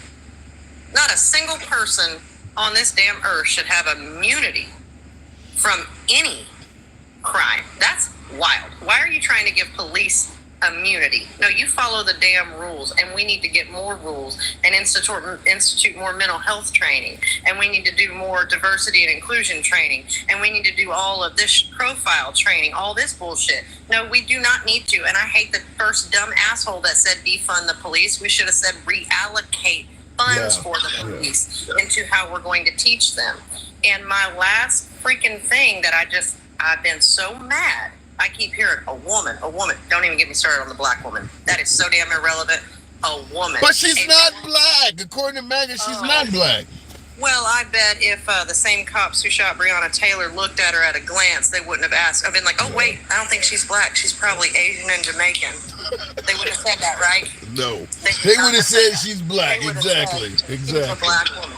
So, anyways, then my mad point, we don't need a woman to run the country. Really? Because all you fools have women running your households. You have them running your children, their college educations. Ask these men, who's your kid's doctor? What's their grade? What's their teacher? What bills are due? Where are we supposed to go? Where are our plans? What are we doing on vacation? How are we getting there? Did you rent the car? Excuse me, who runs these households in most cases? Even when we're not barefoot and pregnant, just sitting there, just tending to our husband's needs. Now, we also can go to work, but we also are going to come home. We're still going to run that ship. Barefoot and pregnant, tending to her husband's needs. Where can I find one of those? Do they make those still? They're over there on the Maga side. That's what they're trying to manufacture right now and pump out. So I'm not interested over there. I'm not going to be that. I'm not going to be that, and people don't want to be that. And so my problem is, like, why do you guys have such a problem wanting to let a woman run it? You let them run it at home. But I'll tell you this, Gator, I get a lot of female MAGA. I give a shout out to my female MAGA all the time. Do you really feel confident the women are going to stand up and say what you're saying? There's a lot of women that also tell me on the program all the time that they too don't believe that a woman is capable of running this great nation. I am so sorry that some of those women do not have men present in their life in any way, shape, or form that lift them up. I am so sorry that they do not say thank you to them. I'm sorry that they don't lift them up and tell them how strong they are. I'm sorry they don't thank them for being the women and the wives and the mothers to their children, the sisters, whatever they are. I'm sorry if you don't have someone, a male figure in your life that pumps you up to believe that you are worth more than sitting there and taking orders. I don't understand. We're better than that. It's 2024. It's not 1950. We've already fought for this shit 100 times. Our women before us and our families have fought and marched and protested. Oh, I don't know if she got a call or not. We'll give her a second. Apparently she did. I see somebody say she's a feminist. What did I say? I'll drop my caller. Come on back anytime, HR issue at a call. Yes, she's a feminist. Yes, she's a feminist. She's probably single. What do you say? A feminist can't be married? You're saying she's a feminist, and that means she's probably single. Let me go back to the box. Certainly want to bring in one of my guests there, Miss Mo Betta. I think that's what I hit. Good afternoon. Welcome to the program. You saying a feminist can't be married? Oh, still C. I hit the still C. Good afternoon. Hey, what's up, brother? Not much at all. Good to have you on. Kamala and Trump. You think you'll see that debate? Honestly, I don't. Who knows anymore, man?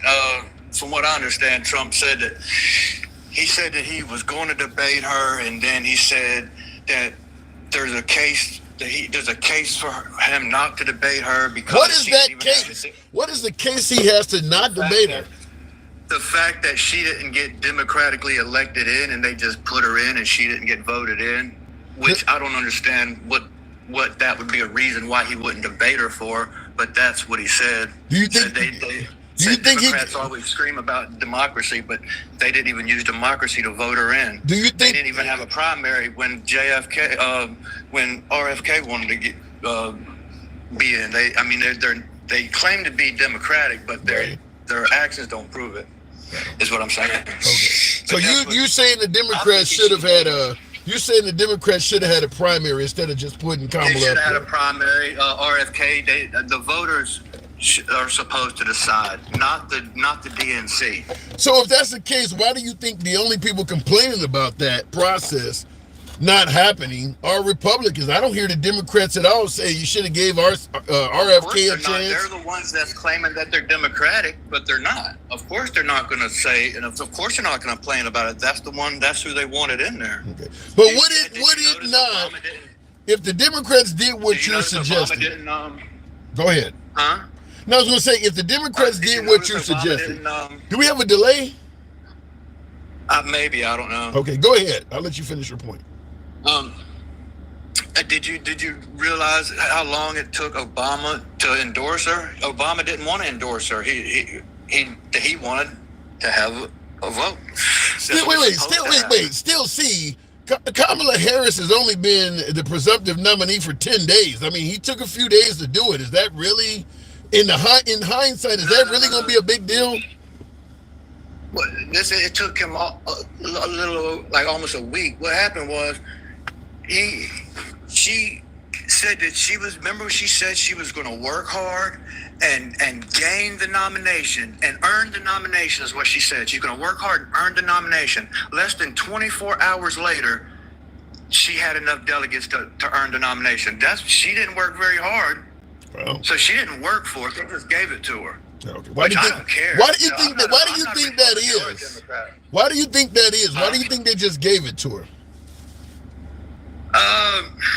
Well, I don't know. Well, they couldn't. They really had no choice.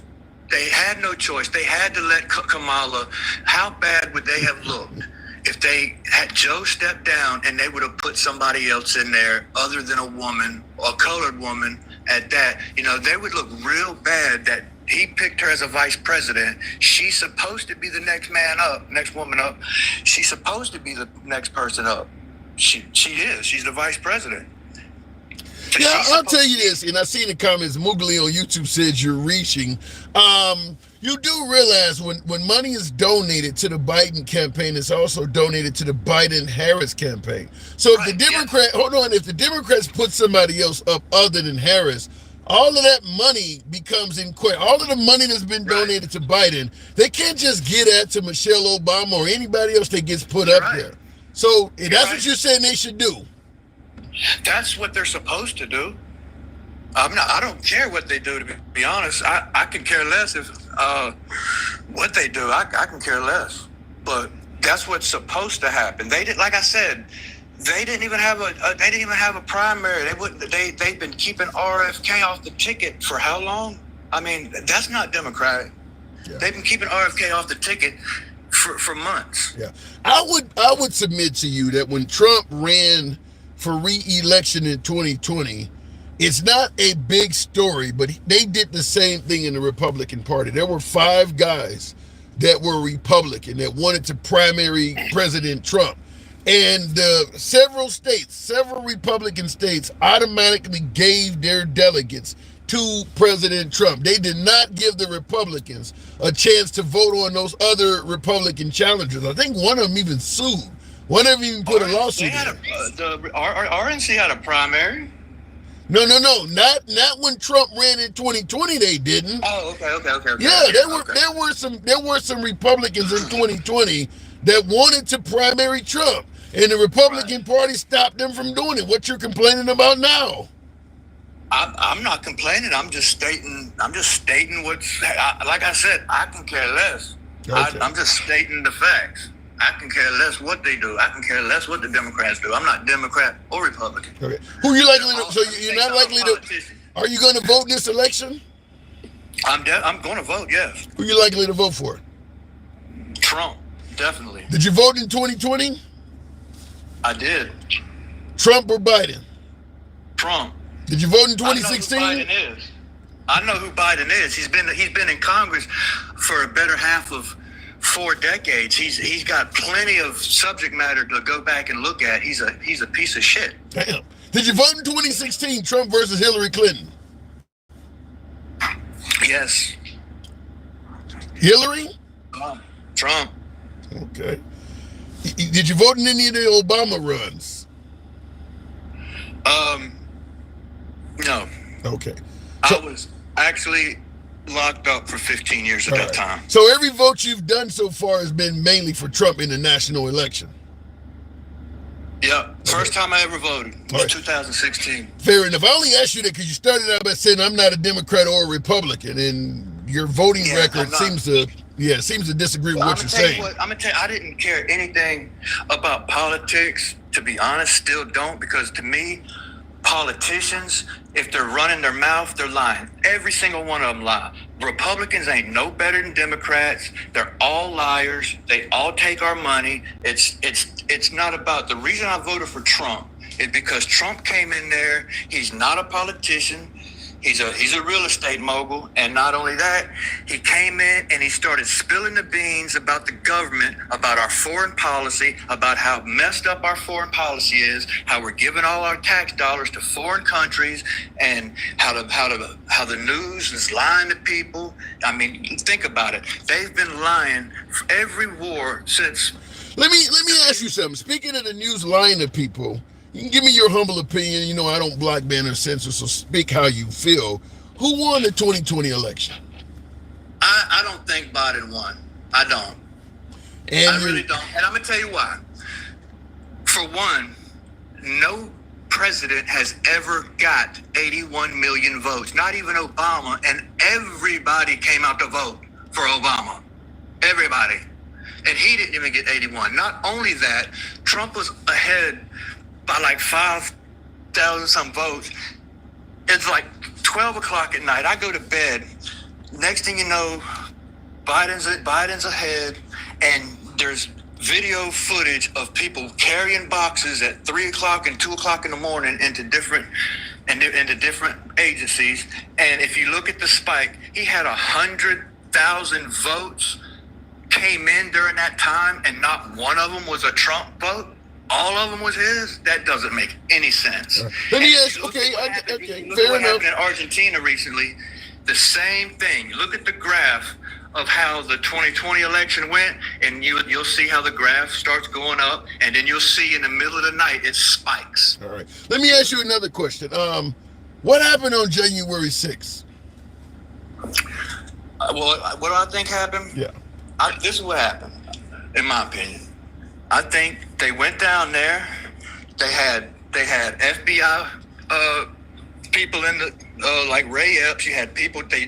So basically, you had people in the government, bureaucrats, and what they did was they riled them people up. They opened the door for them. They let them in the damn place.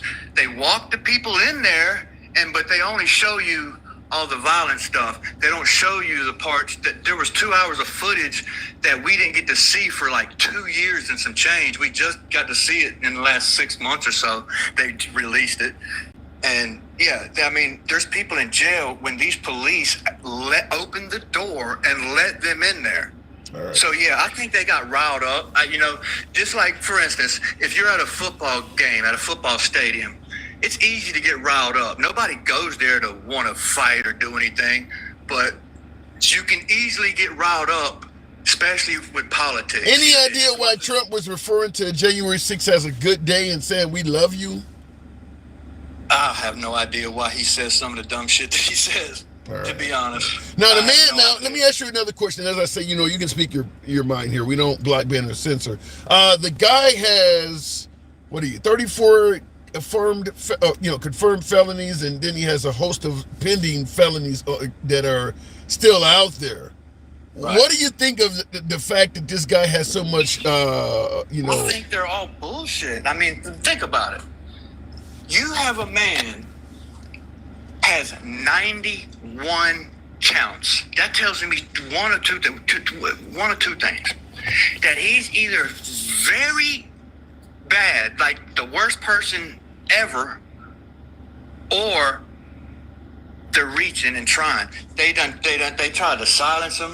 They banned him off of platforms. They have brought him to court. They have tried everything and nothing's working. He kept gaining in the polls, and now they try to assassinate him. I mean, it's pretty obvious what's going on. It's pretty clear what's going on. Fair enough. Now, before moving on, Trump states that he never had any interaction with porn star Stormy Daniels. Do you believe him? No. You believe he did do that? Of course. All right. So you believe he's lying to the American people? Why is that even a big deal? I mean, it's a big deal when Kennedy did it. It was a big deal when Clinton did it. I mean, you're supposed to be a man of integrity. None of those went to court. It wasn't a big deal for anybody else.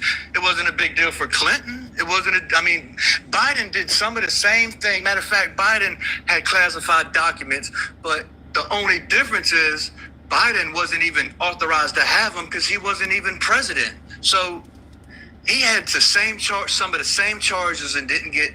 It's obvious. I mean, if people take their feelings out of it, it's pretty obvious what's going on. It's pretty obvious. Fair enough. Still, see that first time talking? Yes, sir. Good conversation. You can come back anytime. Real quick before I let you go, Big Rooster Show on YouTube is kind of wanting to ask this because we're simultaneously on YouTube and TikTok. Big Rooster Show is asking the question, and I was going to ask you because you stated originally that you're independent. You sound very MAGA-like. What say you? Well, I've been, to be honest with you, most of my life I've leaned a little more to the left. Most of my life, I'm 46 now, so I got grown kids, and so I'm probably more. I believe in family and relationships, so I'm kind of more on the conservative side now.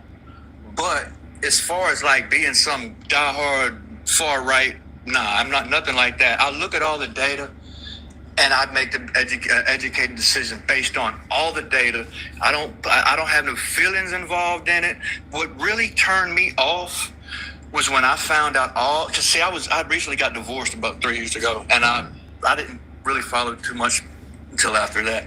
But what really turned me off is when the Dems tried to.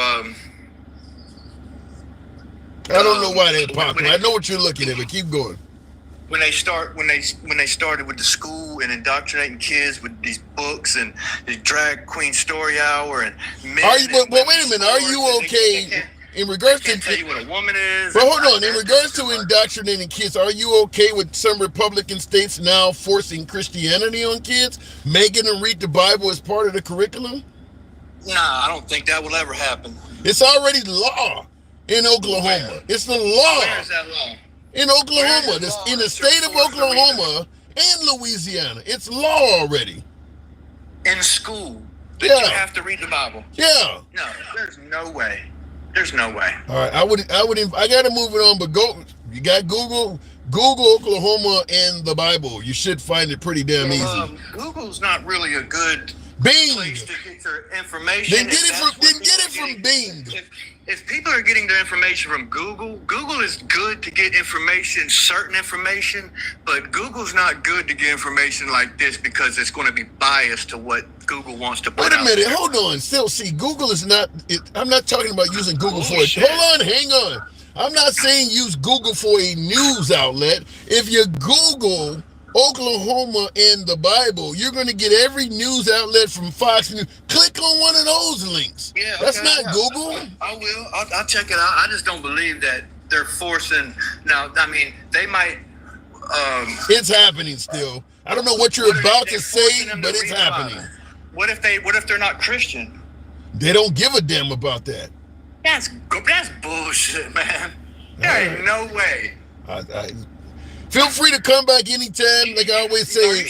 Are you sure they're not saying the Pledge of Allegiance and you're mistaken or something? I wish I was. Pledge allegiance to the flag and not have anything to do with religion. Are you sure? We're talking about reading the Bible as part of the curriculum. I wish I was making it up, man. I really do. Yeah, I do not agree with that at all. Hell no. I'm not religious one bit. All right. Well, and I lean right, and I'm not religious at all. All right. Well, go use whatever source you favor.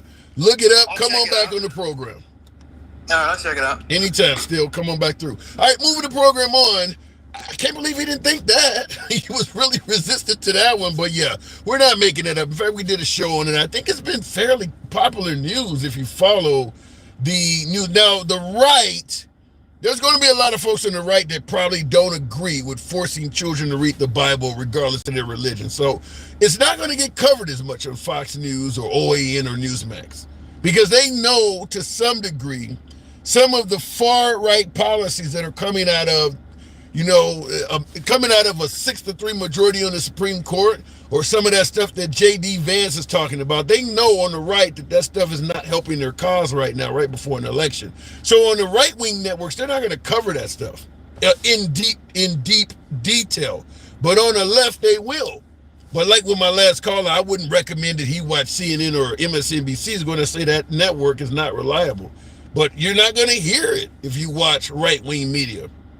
They're going to keep that under wraps because they know, like for instance, Trump promising to give the police immunity. You'll never see that on a right-wing network. That's kind of the equivalent of, say, a liberal talking about defunding the police. It's just as bad. So the right is not going to cover it. You won't hear it. Looking in the comments, TGE don't teach scriptures. I don't know what that means, TGE, but yeah, I don't believe any child should be. I don't think you need to function in American society. They want to give you a well-rounded education so you can kind of pick and choose. I don't think kids need to know they need to read the Bible at all. I don't think that's necessary to function in society at all. I just don't believe it. I understand a lot of folks believe, well, if you're teaching religion, it'll make them, it'll help their morals. The Bible talks about doing good and respecting fellow men and things like that. I don't buy into that because in America, we've had a lengthy history of a country that was deeply religious. In fact, the further back in American history you go, the more religious this nation was. And it wasn't making people be morally right to each other at all. It was oppression and mistreatment going on all over the damn place.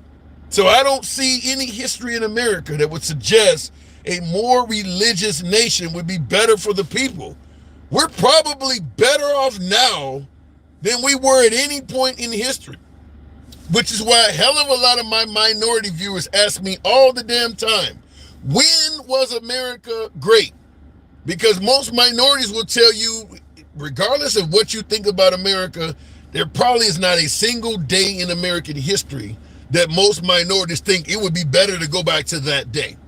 So the Bible in schools, the Bible being forced upon the citizens, I don't favor it. I don't believe it's going to make people do what's right morally. I just don't. If you want to be kind to your fellow man, it's already in you. You don't need a book to tell you how to do that.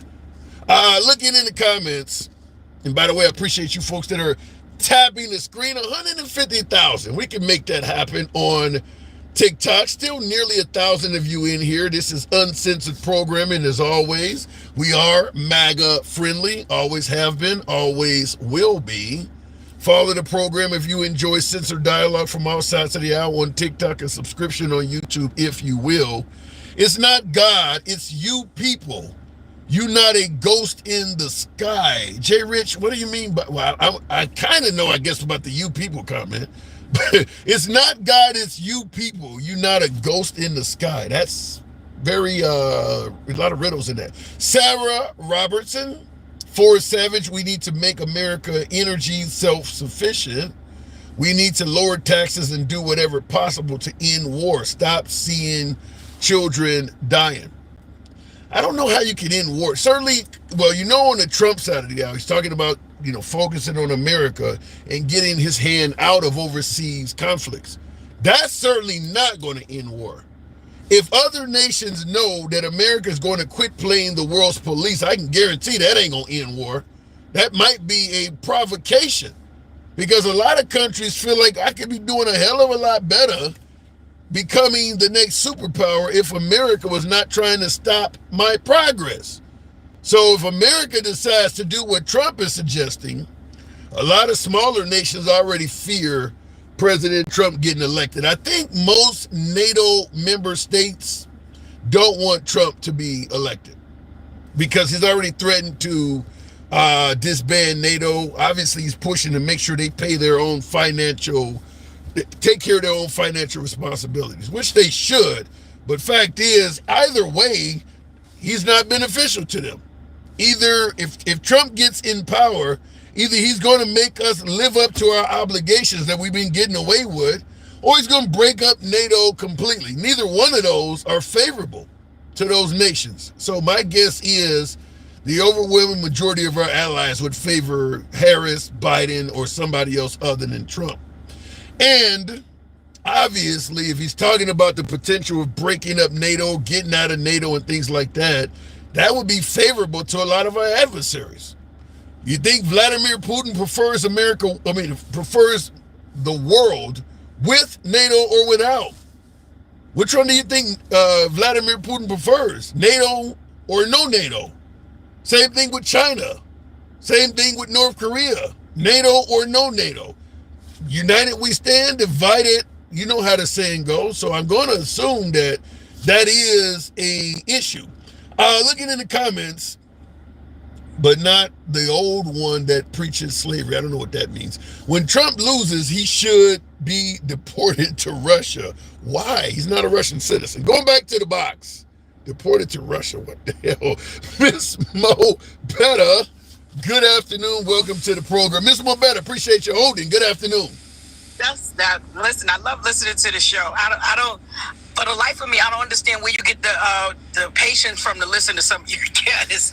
Because that idiot fool that just got off, I don't know where he was talking from or what rock he's been living under, but he was just so far off. Well, he did admit he served time, so you know that might. And this is what makes me think that you're a liar. Okay, where do you live? You did 15 years. You're a felon. Where are you allowed to vote? Well, there are some states. I think there are some states that give you your voting rights back after you get out. After 10 years, and your record has been expunged. So, like, you know, you said you voted in. So how long were you out of jail or whatever? Anyway, that's enough of him. He was just way off base with a lot of stuff. Yeah, I see several people. Yeah, I see several people in the comments agree with you. I never thought about that. Yeah, if you're a felon, how did you get? Yeah, I could have questioned that, but I just took him at his word. A lot of times when stuff like that arises, you be focused on other things, speaking about other different points, so you miss that sometimes. Like, damn, I should have asked him that. You know what I mean? So that happens. Players fuck up. Yeah. but you were asking, will Trump debate Kamala? Yes. Do you think that debate is actually going to happen? I doubt it. I seriously doubt it. He's already trying to back out. Yeah. Talk about all kind of stuff. Like, people talk about, hear people saying how, Obama didn't even endorse her. Listen, Obama knew what he was doing. He knew if he would have stepped in right away, it was going to steal the shine from her. You're already saying that he's running the country and Biden's sitting in his basement. So if he would have got up there and first say, I'm going to endorse Kamala Harris, you already know what kind of chaos that would. It's already chaotic. Yeah, I gotta say, a black woman. Yeah, I gotta say, Kamala's been in the game now for 10 days. Can you see the difference in energy on the left side of the aisle? Now, I mean, it's only been 10 days. 200 million. She's on the news every damn night. Can you not see a difference? Yep, and she's doing her job. And for those people who really don't understand, people don't do their research. They should have been watching the Saturday morning cartoons, because it'll teach you how half of this shit works now. Because Biden didn't do anything unconstitutional or illegal with passing the torch to her. She was already in office. She is his vice president. Well, I will say this in regards to the notion that the Democrats may have done something wrong by propelling Kamala up. Couldn't the Trump administration, if that was the case, try to sue? I mean, they do have a right-wing leaning Supreme Court. And they would have shot him down, because then that would have made the Supreme Court unconstitutional, because they didn't. You feel confident? You feel confident the Supreme Court might do that? Because I know what you're saying. I already know what you're saying, that, of course, the Supreme Court is in his pocket. They're not going anywhere. You know what I'm saying? Not right now. Anyway, hopefully when Kamala does get in there, she must have... a lot right now. Anyway, hopefully when Kamala does get in there, something's going on with your signal. You're going in and out. A lot right now. Anyway, hopefully when my phone was ringing. Yeah, it's all. I'm getting. Yeah, I gotta move it on. Wow. Okay, I had to move it on. I don't know what happened, Miss Mobetta, but a huge equipment failure. Suddenly we started hearing doubles and everything, so I had to move it on, Miss Mobetta. I do apologize, but I don't know what happened with your phone there. If that's the case, every politician can pull out whenever they want and pick somebody else. I think, well, if Trump was president and he decided to step down, I think he can just put Pence. It's not picking somebody else. It's the person that's already on the ticket. Now, if Biden stepped down and decided to pick, Gavin Newsom or Gretchen Whitmer, then that's picking somebody else. But when you voted in 2020, for this, talking to my liberal side of the aisle, I know MAGA didn't vote for Biden, but for those who voted for Biden, you knew in 2020 that if something happens to this dude, Kamala's going to be on the ticket. Just like in Trump's case. And by the way, this is something that probably needs to be mentioned. With J.D. Vance being fairly far to the right, I know a lot of folks see Trump as far more cognitive, his cognitive abilities is far more substantial than Biden. I get it. But he is 78. The chance that Trump may not serve his whole term is a realistic possibility. He's not a kid. And you get J.D. Vance if Trump doesn't make it. You've heard what J.D. Vance has stated. You get J.D. Vance for president if Trump doesn't make it. Now, if you favor that, then so be it. But J.D. Vance is absolutely to the right of President Trump. I don't think there's anybody that would deny that. Even if you favor J.D. Vance, even if you favor the Trump administration, even if you're voting MAGA, I think just about all MAGA would admit J.D. Vance is to the right of Trump. So you're talking about a 78-year-old presidential contender in Trump. Remember when Biden was running, everybody was admitting you're actually voting for Kamala because he's not going to make it. There's no guarantee 78-year-old Trump is going to make it either. It's just people would believe is more likely, but he is 78. You're getting J.D. Vance, President Vance, if Trump doesn't make it. He is far right. I want to point that out. He came out and stated that women who have children should get more votes come election time than women who don't. That's an actual statement from him. Not to mention all of that cat ladies with no children are ruining the country and things. That's what you get if Trump doesn't win. I know MAGA is counting on Trump. I get it. But there is a chance that something could happen to Trump. Hell, it almost happened in Pennsylvania a little bit over a week ago. Something almost happened to him then. He is a controversial guy. No guarantee that might not happen again. You get President Vance if something happens.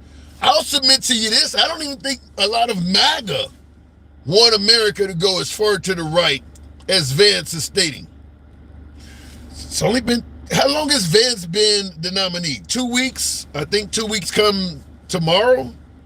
I don't think he was vetted properly. My guess is they never knew all that stuff would come out, but we'll see. Anyhow, folks, you do know what this is. It is indeed a lunch break live. Appreciate you folks that have tapped the screen, 150,000+ likes. We don't block, ban, or censor anyone. I see in the comments, Chris Jordan said, I don't like Vance myself. Yeah, I don't think, look, when it comes to Trump, folks who favor Trump, I'm not talking about liberals, but you know how the liberals feel about Trump. We're talking about MAGA. MAGA views Trump as a one-man band. He has the answers. He has the direction for this country. Anyone else that comes along with Trump, up to and including his vice president, all of them are interchangeable. We're focusing on Trump. If he picks a VP, we'll roll with him. If you get rid of him, hey, so what? We'll go with the next guy he goes with. Everything else around Trump is interchangeable. It's Trump we're voting for, a one-man band. But he is 78, folks. He is 78.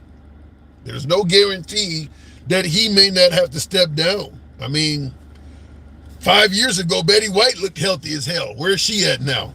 So, he is 78 years of age. Anyhow, folks, I do appreciate you tuning in. 1 p.m. Central, Monday through Friday is where you'll find us. Thank you for the taps on TikTok.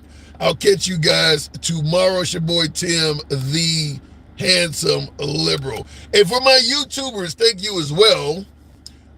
You know what solid advice? Don't take advice from a dude who lives in his car. I love it, Carter Lee. I don't live in a car. I'm at 6'6", 300 pounds. I'm a bit big to live in a car, but I have been an over-the-road freight hauler in a Sprinter van. So I have lived in that vehicle before as an over-the-road freight guy. President Vance sounds better than word salad border jumpers are citizens in private health care, in fossil fuels, and red meat rations. Kamala. Bill of Rights, I like the name. Okay, you believe J.D. Vance sounds better than Kamala. Fair enough, but does J.D. Vance sound good? Could be you're just picking J.D. Vance because he's a lesser of two evils. J.D. Vance may not sound good to you either. He just doesn't sound as bad as you think Kamala does. Here's an interesting one. Sergeant Peter says, to call in, call 1-866-LIBERAL. I would take that number. I would like to have that number. The liberal media keeps telling us that if he wins, he'll remain in office forever. It's his key to immortality. It ain't just the liberal media. The right-wing media is also telling us that if Trump wins, he'll be dependable to be around for 4 years. It ain't just the left. The right is saying that too. You heard plenty of folks on the left suggesting that Biden was not likely to make it. The right-wing media is not saying that about Trump. The right-wing media overwhelmingly is leading people to believe you can depend on him to be around for 4 years. So it ain't just the left-wing media. Anyhow, folks, you know what I always say. Thank you for the support on the program. See you tomorrow.